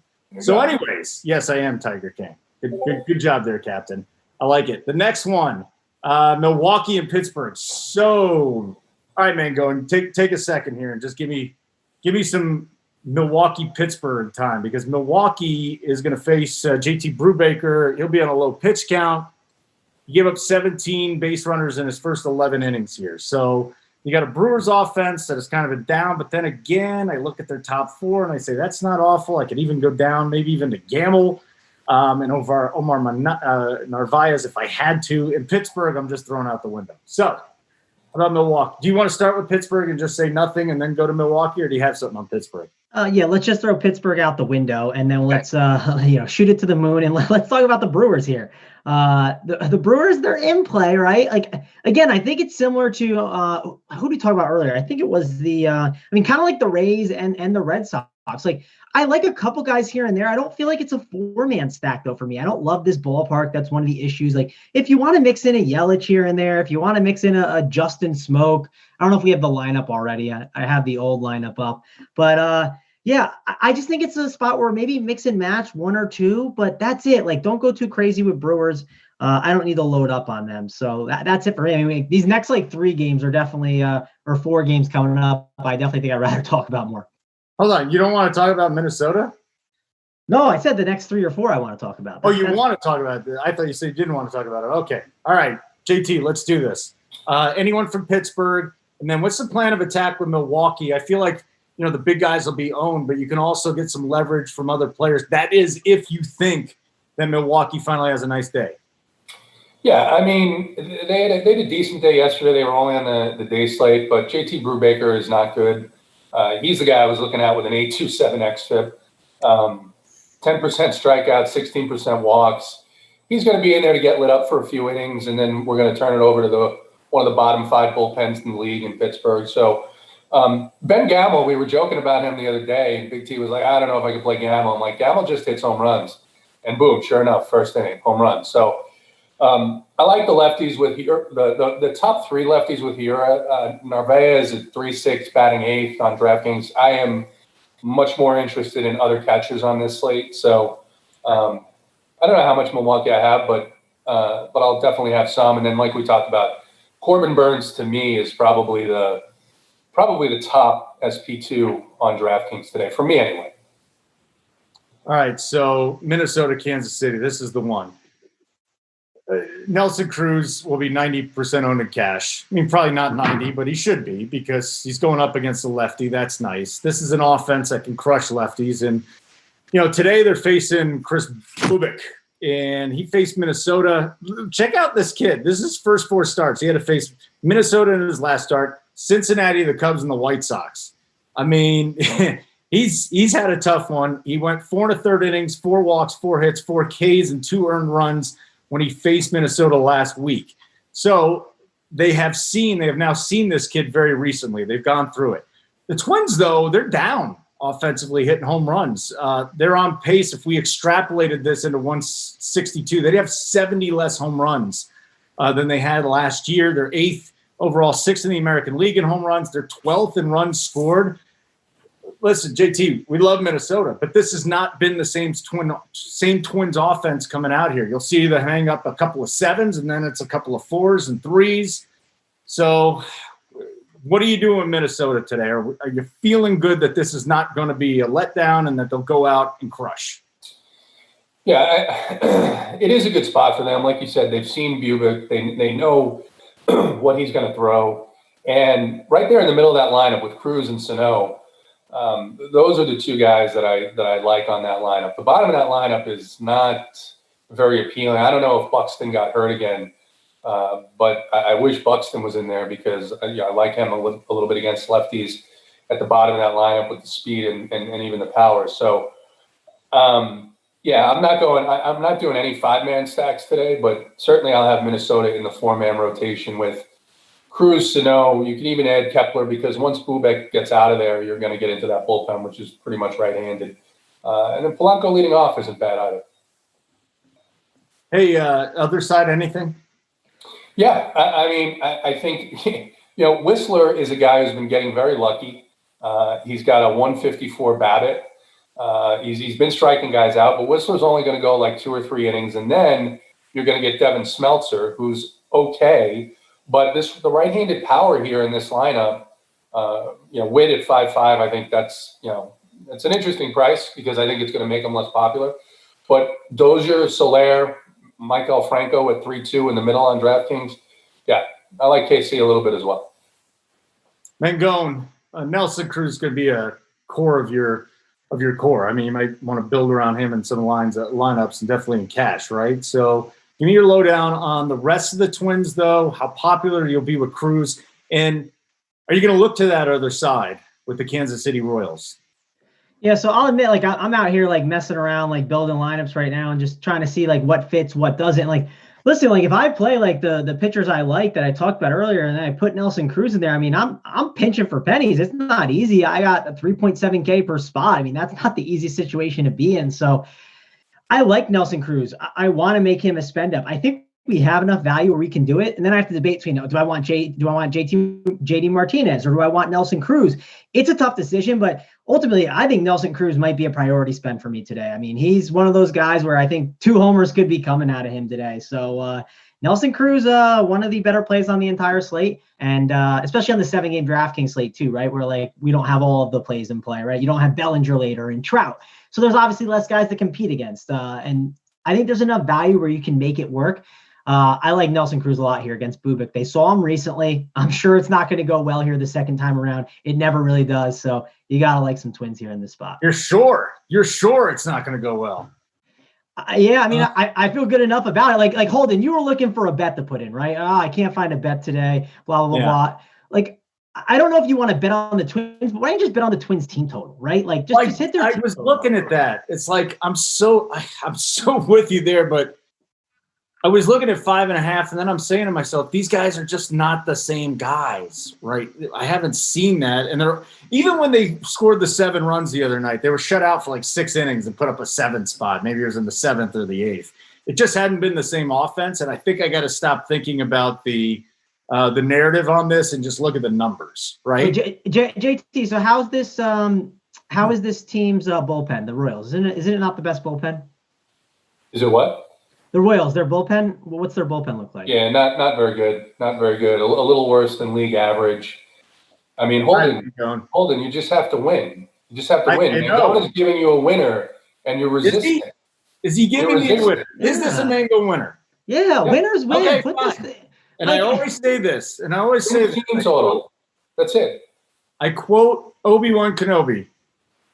Who is more foolish, the fool or the fool who follows it?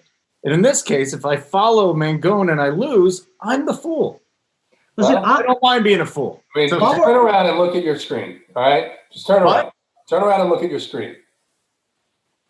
Winners win. That's it. Well, I mean, oh boy. Hey, Keona's dad. There was an NBA show already, so I think you can go watch the NBA show if you want to. It was Big T and JSU, and I showed up, and they're like, "Get the hell out of here! Go do baseball." So that's what we did. That's why you got me today. And we still need 81 more likes to get to 300.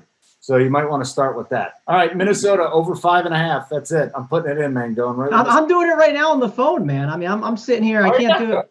Oh yeah, I'm hopping on right now. I can't do it when you're on Zoom, but I'm putting this bad boy in somewhere. I'm trying to find a way. I'm on FanDuel, man. I'm on the FanDuel book. You buying this? How about you? Why don't you throw it in there, JT? Because you don't live in the state. I would. I can't. I'm locked out. I'm locked out in Georgia. I can't make any bets on my phone. It's really disheartening how the politicians just handcuff me from making even more. Do we get into let's do St. Louis Cincinnati real quick, JT. Yeah. I don't want to pick on Tyler Mahle today personally. Yeah. I don't want to. I love the weather there, and that's fine. And on the other side, Daniel Ponce de Leon, he has been fine too. I guess I'm a little bit worried about a couple of the right-handed hitters in this lineup. A big deal. Cincinnati, St. Louis. This is going to be, I feel like, very low ownership. Can you get any players out of this to try and differentiate yourself in tournaments? Yeah, one of the things I like to look at is pitchers who've been getting hit hard and getting a little bit lucky. And like I said, I think with Ponce, there's some strikeout upside, but he's also been giving up 58% hard contact. To go along with his 46% strikeout rate, he's got an 18% walk rate. So the problem is Cincinnati's been very underwhelming lately. So, we played Cincinnati I had a game stack of this game last night, and it didn't work out all that well outside of Harrison Bader, who did hit a home run. But I'll probably go back to the Cincinnati side of this game a little bit. And I am going to take some shots with Molly because I think he's better than he's been early on this year. So, but not a ton of interest overall in this game. Mangone. Yeah, this game, I don't hate it. I think there's spots you can take shots on, right? Do we have that Cardinals lineup yet? I'm going to hit refresh here and see if we got it up because, we still don't have it. Man, I do think this Cardinal side could be really interesting. I think that's the side I prefer more. I don't mind the Reds too, right? You can take some shots with like Moustakas in the 5-hole Shogo, like up and down. I think this Reds lineup, they have some power and pop and go to Big T's boy, Free Money Freddie, right? He should be perfectly fine here against the righty. So, yeah, I like this spot for the Reds. I like it for the Cardinals too. I think this is a good game to target. It's not really a cash game target for me. It feels more like a tournament one. And again, like people, I feel like they don't realize that St. Louis, I feel like this park, and JT, maybe you can tell me if I'm wrong. It always feels like the St. Louis park when it's hot out and the wind's blowing out, it just plays a lot smaller than people would expect. Do you agree with that, JT? Yeah, it's certainly it's certainly more of a picture-friendly park than anything else. So, and like I said, my reasoning here is just mostly thinking that some regression on that hard hit contact rate for Ponce is going to come here, where those balls are going to land either in play or in the seats. All right. Let's do this. We'll get on to the next one because this is the fun one, right? I think a lot of people will be watching this game too, between the Cubs and the White Sox. I want to start with Mangone here because Mangone took some shots this morning, and I think I know what direction it was. And he puts up Jose Abreu's screenshot, and Jose Abreu is on a heater right now. He's scoring like 60 points every single game. He's hitting 10 home runs a game. So Mangone comes out and he goes, "This is for people that don't believe in hot streaks." Okay? Now, we know some people that don't believe in hot streaks. I believe in hot streaks. I also think in the bullpen, there's guys whose butts just tighten up and they can't pitch in the 9th inning, and they're better in the 7th and the 8th and the 6th. And that's kind of factual too. There's no numbers to say that. It's just guys don't do it. I buy hot streaks. Do you buy these hot streaks? Yeah, so I was just taking a small shot at Cardi, just for fun. I mean, he's a super sharp dude. Like, yeah, he's very sharp with baseball. So, but it was a fun shot and just playful. But I mean, listen, I don't know how you can't believe like a hot streak isn't real though. Like, that's just me. Like, it's like some days you just got it and some you don't, right? Like, you know, maybe your girlfriend broke up with you and you got a really bad week going ahead and you're not in a good mood, you know? Maybe you overkicked your coverage and like, you know, got yourself a lady and you're feeling good about yourself, you know? It's easy to be pimping the bat, right? Flipping it the way Tim Anderson does when life's going your way. So I think people forget, like, they're not robots, right? Like, it's just, we're people, like we, you know. So anyways, here's what I'm going to do here in this spot. I'm looking at a Yu Darvish that's like 48% owned, okay? Like, or 50%. Someone in the chat said 48%. I'm not playing the White Sox in cash games, but you better believe it, in tournaments, I am playing some White Sox. I get it. Yu Darvish has been incredible. But the White Sox, and maybe I'm biased, they've won me money this week. I've just been playing them all week long, and it's been a good time. So making money off the White Sox has been great. It's been profitable. I'm going to just keep doing it. And the reason why is, listen, sure, Yu Darvish is a good pitcher, but there are some other factors here. If Yu Darvish was going to have a bad start, let's say if he had some type of bad start in this season, when would it be? Well, maybe it's when the wind is blowing out in Chicago, right? Maybe it's when it's hot in Chicago. Maybe it's when there's a really hot team in baseball that hasn't been missing the ball coming to town. I'm just saying, if Yu Darvish blows up, this could be the scenario where it happens. I'm not saying he's definitely going to blow up, but you're going to tell me I can get the hottest team in baseball at 1% owned as a leverage stack against Yu Darvish? Like, where do I sign, JT? I mean, this just makes so much sense in tournaments. Did you hear that, JT? Mangone guaranteeing Darvish blowing up today. Absolutely amazing. Can you believe that came out of his mouth? I mean, tournament Mangone is something else, isn't it? No, it's not tournament Mangone. It's Travis. Travis plays tournaments. Mangone. That's right. Mangone plays DFS. Travis is the guy that shows up when you go to take a piss and takes your woman out the front door.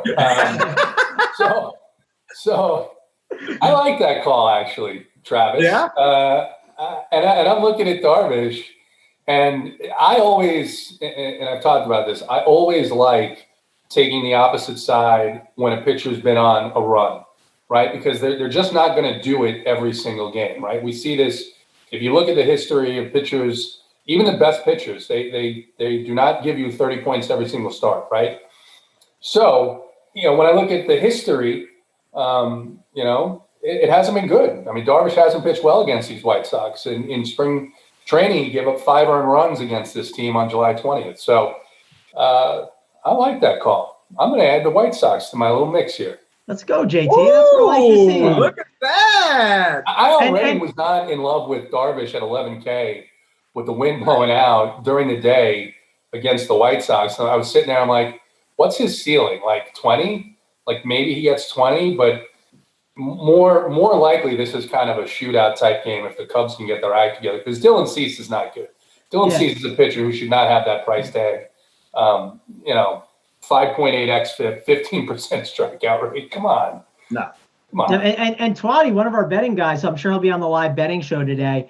You know, they'll be live betting NBA, MLB, NASCAR, all this stuff going on. He just said, like, Yu Darvish will likely walk 7 guys. The other thing, too, to keep in mind is when Yu Darvish walks guys, you know what they do against him? They steal bases. And hey, if I can get a walk and then get 6 points for the steal and then get hit in by a home run by Jose Abreu, like, why not? That sounds like a good time to me. So you know what follows walks too? Home runs. That's right. And wins. And you know who wins? We win. So we're following that, of course. Right. I mean, it just all adds up. It comes full circle, Holden. Team 1 is the White Sox, man. Team 1, all they got to do is score 5 runs, huh? And that'll be good. I like that more than the Twins, to be honest with you. I'm thinking about it. Travis, very, very persuasive. I feel like Travis is the one that goes out to the club, and then Mangone is the guy that goes out to the supermarket. And I want more Travis. Travis is really fun. Travis has got me on the White Sox now. Travis is betting irresponsibly. I won't shut up, Travis. I'm just going to keep talking about you. Go for it, buddy. Yeah, I mean, listen, Mangone's the guy. You need that. It's the essentials in life, right? Someone's got to pick up the groceries. Someone's got to keep everyone in line. But Travis, you got to have Travis around to have fun too. But I didn't get to talk about the Cubs side too much. I do think the Cubs are super in play. They have some really cheap price tags. I am considering making them kind of part of a lot of my core plays over on DraftKings. I still don't know. Cause I feel like they have been so bad. Like JT, can you talk me into making them the core plays? I just don't know if I can do it. I mean, they have some good price tags. Like Schwarber's got a great price tag. Hap does, but again, they take up a really good outfield spot too, which there's always so many good plays. So, I mean, you talked about the Cubs a little bit. How do I handle them in cash, JT? Yeah, I look, I don't know if they're a core play. I mean, I know that Cease by the numbers is one of the worst pitchers on the board today, but I'll have them in my mix. They're tough because they've sucked. I mean, the Cubs have sucked. I mean, there's no other way to put it. Bryant's hurt. So, but normally in the past, they bring up one of these kids from the minors and they go lights out right out of the gate. And that hasn't happened this year. So, Schwarber hitting cleanup at a nice price is fine. Rizzo really hasn't gotten it going yet, but I don't want Dylan Cease. I think he's overpriced, and unfortunately, the Cubs always seem to be a little more popular than we want them to be. So, all right, next game, boys. And again, if you got any questions, maybe we'll have a couple of minutes at the end here. We came on a little late. We're taking our time with this, but maybe, guys, and hit the like button. That's it. We just got to get to 300, I said. Is that where we're at? So we got through Cincinnati, St. Louis. Good. LA Angels, Oakland A's. Frankie Montas. And the numbers have not been great on Montas. For some reason, I just cannot quit Frankie Montas. And Dylan Bundy. You guys have brought up Dylan Bundy a couple of times here. So how does that affect you with the Oakland stack, JT? Is Olsen, Chapman, Piscotty, or these guys? Piscotty, by the way, hits a grand slam every time there's bases loaded. But can we go that way against Bundy? Because I have not heard a lot of Bundy love today. I definitely think Bundy is going to get overlooked here with Carrasco and some of these other guys. I mean, maybe not by some of the sharper tournament guys that are going to say, "Hey, if Bundy's going to be 10% owned, I'm going to be all over him." But the thing about it is his K prop today is 5.5, and I don't know, that's an okay K prop, but Oakland does strike out a bit, but the wind's also blowing out there, although it's a little cooler. I don't know. It's not a game or a stadium on a 13-game slate that is one that pops to me, Mangone, unless Travis feels differently. This is probably the spot where Mangone's just this game's fine. You can do whatever you want with it. Travis would be this is a terrible game. Get off this one. Let's move on to the next one. No need to talk about these bad. I can't believe you're off this game. We just heard JT give a great breakdown. You don't like Dylan Bundy. You don't like Frankie Montas. So we're on to Texas and Seattle. I'm sure you love this one, Mangone. I mean, this is just an amazing game, right? Can you actually play Texas today against Dunn? Can we do this? Is this finally the day that we play the Texas Rangers? I mean, this could be the day. I don't hate it. I think it's certainly in play. I have it. Listen, I'm not going to give away all the goods, but I have a Texas Ranger on my core plays. Yeah, I mean, it's on there for FanDuel. So it's hard to ignore them in this spot because of how bad Dunn is. I mean, Dunn is just not good. So, listen, we want to make fun of the Rangers because they strike out a ton, but they do have some power in their lineup. I mean, they're not just completely awful. They have some things they're good at, and they can hit the ball pretty far. Guys like Joey Gallo can, Odor can, Danny Santana's been hitting the ball better. Nick Solak hasn't been too bad. And then there's Derek Dietrich. I don't mind him at times. He started off, with the Rangers pretty hot. So I don't hate the Rangers. I think they're in play as a nice little tournament stack for me, but that's kind of it for this game. I don't want Seattle. What about you, JT? Are we interested in the Rangers at all on FanDuel? Yeah, I think a little bit. I think the prices are all like $2.5K. Yeah. So I mean, that's pretty sweet. And then I didn't catch this at first, but now I'm looking at it, and Mike Minor at 6'9", first of all, 6.9K on FanDuel is going to be completely unowned, and I think he's finally stretched out now, and probably a guy who's at a point where he should be having a good game here, even against a Seattle team that's been very good, that people are sleeping on. So if you wanted to take some shots at Minor, that's not a bad way to go either. That's interesting, because if you're going to go, so you think Minor would be good, and right-handers have been hitting him pretty hard, but unless there's a left, I had a lot of Seattle last night in my stacks, and it ended up paying off. Like, it didn't win a slate. The Padres would win would later just put up a massive number, but Seattle's like a Jekyll and Hyde though. Seattle, I mean, they'll light up a guy like Colby Allard, and they'll light up a guy like Julio Urias, and then a Kershaw will shut them down. Mm-hmm. Right? So this is a spot where Minor, who's a harder throwing lefty with a decent pitch mix, has a chance in this game. I'm not saying go overweight on Minor, but I'm saying on FanDuel, no one's going to own him, and it's a better spot than people give it credit for. Also, I mean, 71 degrees, no wind in Seattle.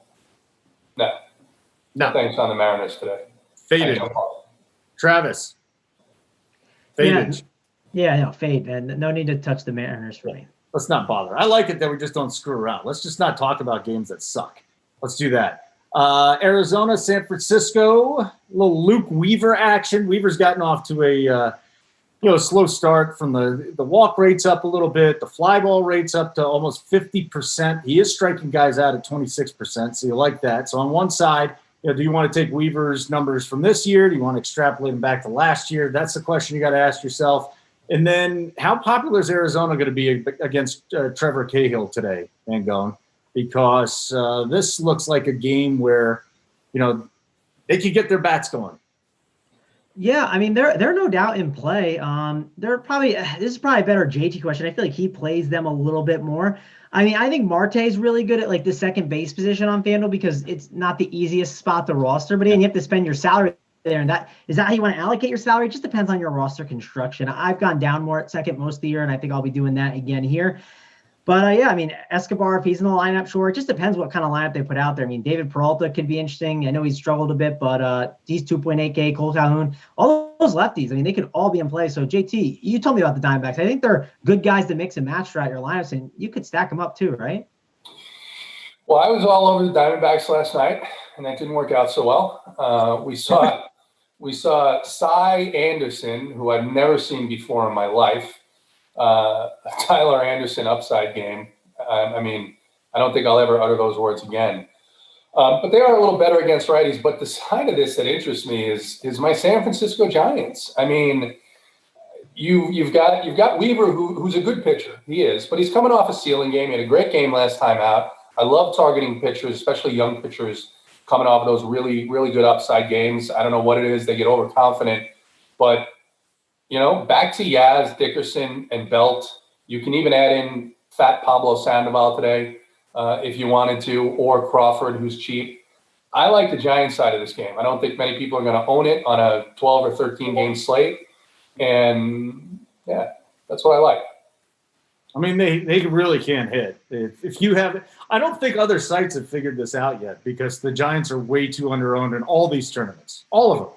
Like we were talking about a Big T and JSU. That's how they won their money earlier in the week. Yastrzemski's been a guy that's been in my lineups like for weeks now. I love Yastrzemski. He's expensive. Nobody plays him because he's expensive, and they don't know. People are going to catch on to the Giants pretty soon.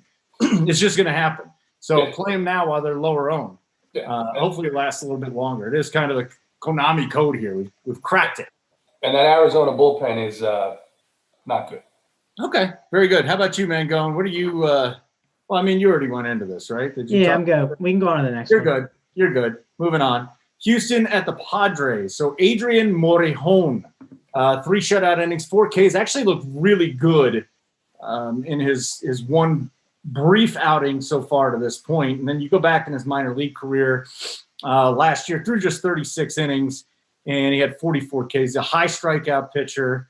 Did have 15 walks. I don't think that's, I mean, it's a little bit. That's a 3-to-1 K to strikeout ratio. So if you're looking at one side with Houston, they got a rookie left-hander coming up, and we know how their order.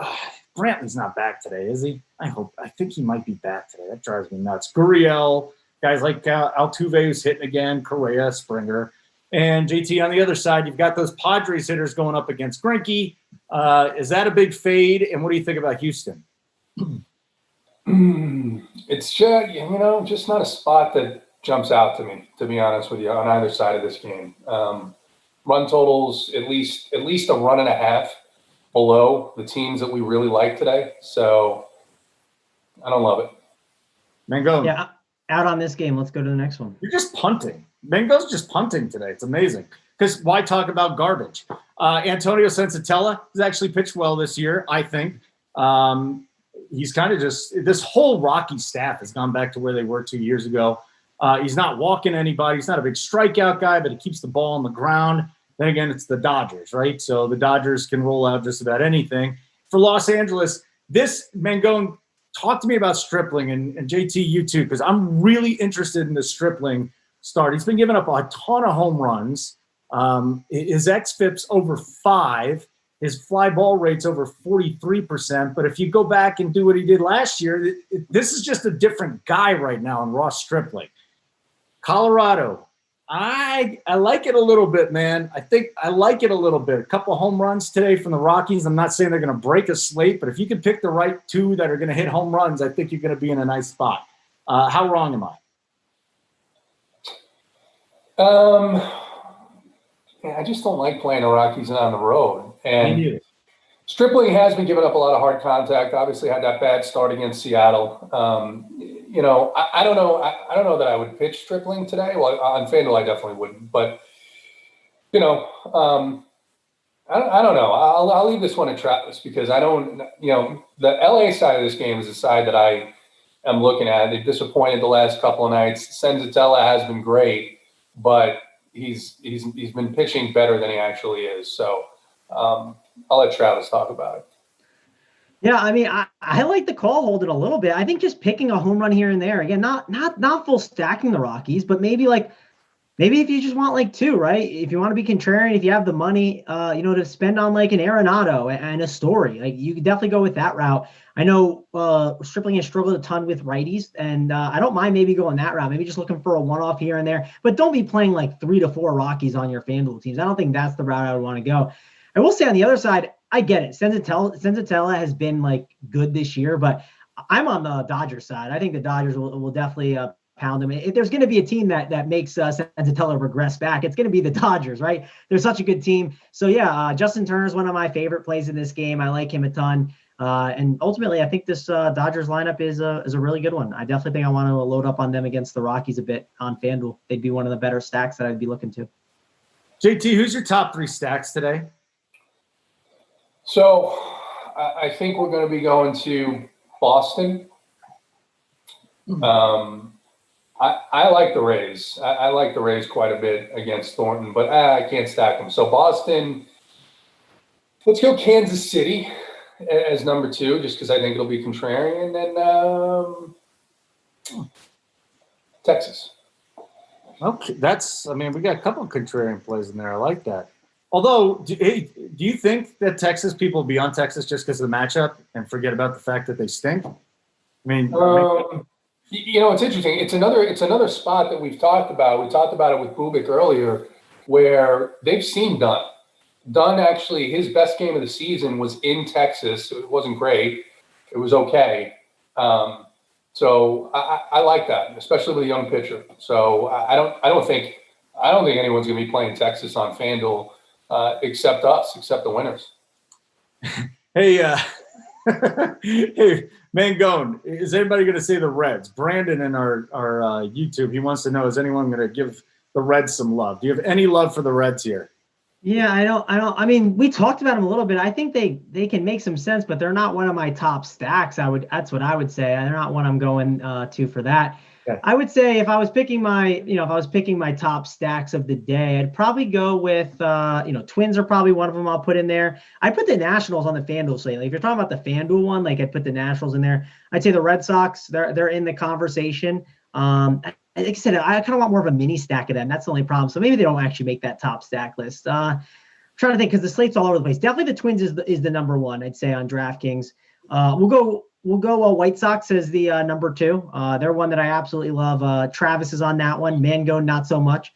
And then the Cardinals. The more I look at it, man, like Mally can struggle against some lefties, and they have some decent lefties at the top of that lineup. And if we can get to that bullpen, it wouldn't be bad. So I don't mind the Cardinals on DraftKings as like a tournament option. Again, this slate, it doesn't seem like a hey, I have a 5-man stack and cash game slate. It seems like more of a slate where I'd mix and match them. And if we're talking about the 4:00 games, and we have to look for stacks for those. And again, FanDuel, it's because this slate's all over the place. I would say my two favorite from the late games are the Dodgers and the Rangers. Hey, Big T just hopped in the chat and said the Reds. Let me jump in on this because I talked about it a little bit. Ponce de Leon, 7 innings this year, 46% strikeout rate, but an 18% walk rate. And he's given up the most hard contact of any pitcher on the slate at 58%. No one's going to go back to the Reds because they didn't beat up on the poor guy from the Korean baseball organization last night. And I'm with Big T on this. I think it's a sneakier stack, but the Reds may sneak into one of my main lineups. I am looking at this. This is pretty insane. Like I didn't realize, again, like there's just so much going on NBA and MLB, so obviously things get lost in the shuffle. But those numbers are pretty insane. I know you mentioned them earlier. And that lineup isn't. I mean, it definitely looks a little bit better. So I'm definitely gonna give them a stronger look. I think they're worth talking about a little more. That's a good point. Yeah, and for me, I'll tell you this. Last night, I jumped on the stream and I talked about how Brandon Bielak was getting lucky and had the lowest BABIP on the slate, and then somehow I didn't end up overweight on the Padres, and that's the spot I was looking at early on. I'm not going to miss 2 days in a row. I'm not going to miss this spot for the Reds. So, yeah, we're going to be on the Reds. Travis is going to be on the Reds. I'm going to talk Travis into the Reds. Travis. Yeah, you might have talked to me. You might have talked Travis into the Reds a little bit. Like maybe I'll do a little Reds and White Sox. I don't know. We'll have to see. I mean, that'd be super contrarian. No one's making that kind of build. Oh, Reds and Rangers and Royals. That's it. Just make 6 lineups out of those 3 teams, and you're going to win $1 trillion. I like the Royals. This is a great slate, though. I mean, obviously, it's like, if it wasn't so like crazy and hectic how it is, it'd be a little easier. But there's a lot going on this slate, and like I said, I'm filing my cash game core plays right now. I think there's so many different spots that you can go to that this is a fun one. Like, I'll say this: don't eat the chalk on this slate. That's kind of my don't eat the chalk. Well, it maybe in cash games, but like except Cookie. Yeah, we'll eat him. Yes. Eat Carlos Carrasco, but at hitters. Is where it matters. Like there's a lot of good off the board hitters today. That's all I'm saying. It's a good thing. Yeah. Well, after listening to you guys, now it's like I really had I had 3 teams that I was looking at, and now you throw Kansas City at me and you throw Texas at me, and Big T's going with Cincinnati. Now you guys are running with Cincinnati, and we still do I have room for San Francisco anymore? I don't have room. I'm just gonna have to play with this league. Do you have like $6,000 in play yet? No, I told you I'm going 30. You're just adding lineups. Like, all right, one more entry. All right, one more entry. Yeah, one more entry. But no. I think here's what I'm hearing from you guys then. Boston, the White Sox, the Twins, the Royals, the Rangers, and now the Reds. I mean, that sounds like a pretty good little core of stacks to me. Team's a stack. I like it. Mangone, almost all of Mangone's cash game players are up there now. He's doing it during the show, so give him a hand. That's impressive multitasking. Titletown, AP, Big T, all these guys, they got their plays up today. And then I also want to remind you, if you have any questions whatsoever about these slates, just go in the Discord and ask these guys. It's pretty simple. If you're not a subscriber, you got to sign up. We got a great deal going on before August 31st. So do it and ask these questions. If you got a chance to talk to a real life great DFS player, somebody that won a ton of money is going to answer your questions. All right. That's all we got to say. Home run? That's true, Holden. Huh? That's true. That's true. Home run? Anybody? Home run? Santander. Anthony Santander. My guy. I got 3 home runs for you. And then they're kind of higher priced guys, but that's who I like. Nelson Cruz bangs one out. JD Martinez bangs one out. And Jose Abreu off of Mr. Yu Darvish. See ya, that one's out of the park. Hot streaks are real. Yeah. So when you throw all those three guys in your lineup, you're going to start Travis Skubal and Chris Bubik. Those are your Well, yeah, I mean, that's one of the issues. Yeah, it's a little pricey, but yeah, those are the ones I like for sure. Who do you got? Who do you got, JT? So I'm gonna go. My guy Domingo Santana is just due. He's just gonna hit a home run today. That's what's gonna happen. Hunter Dozier is gonna hit a home run today. Hunter Dozier. That's right, baby. And then Jesse Winker hitting third against Ponce de Leon. So I'm off the board with my homers because Mangone took all the guys that are 6K. So that's where I'm going. Right. Travis did, I should say. Travis. Yeah, Travis does whatever he wants. I mean, Travis takes. He doesn't ask. All right. Lock on FanDuel is like, what, 13 minutes away. So let's get the hell out of here. I need to hit the light. Got to go lineups. Yep, lineup time. All right, guys, take care. Hope you enjoyed it. Hit the Discord. For Travis Mangone and JT, I'm Holden Kushner. Winners win. That's what we do here at Run Pure Sports. We'll catch you.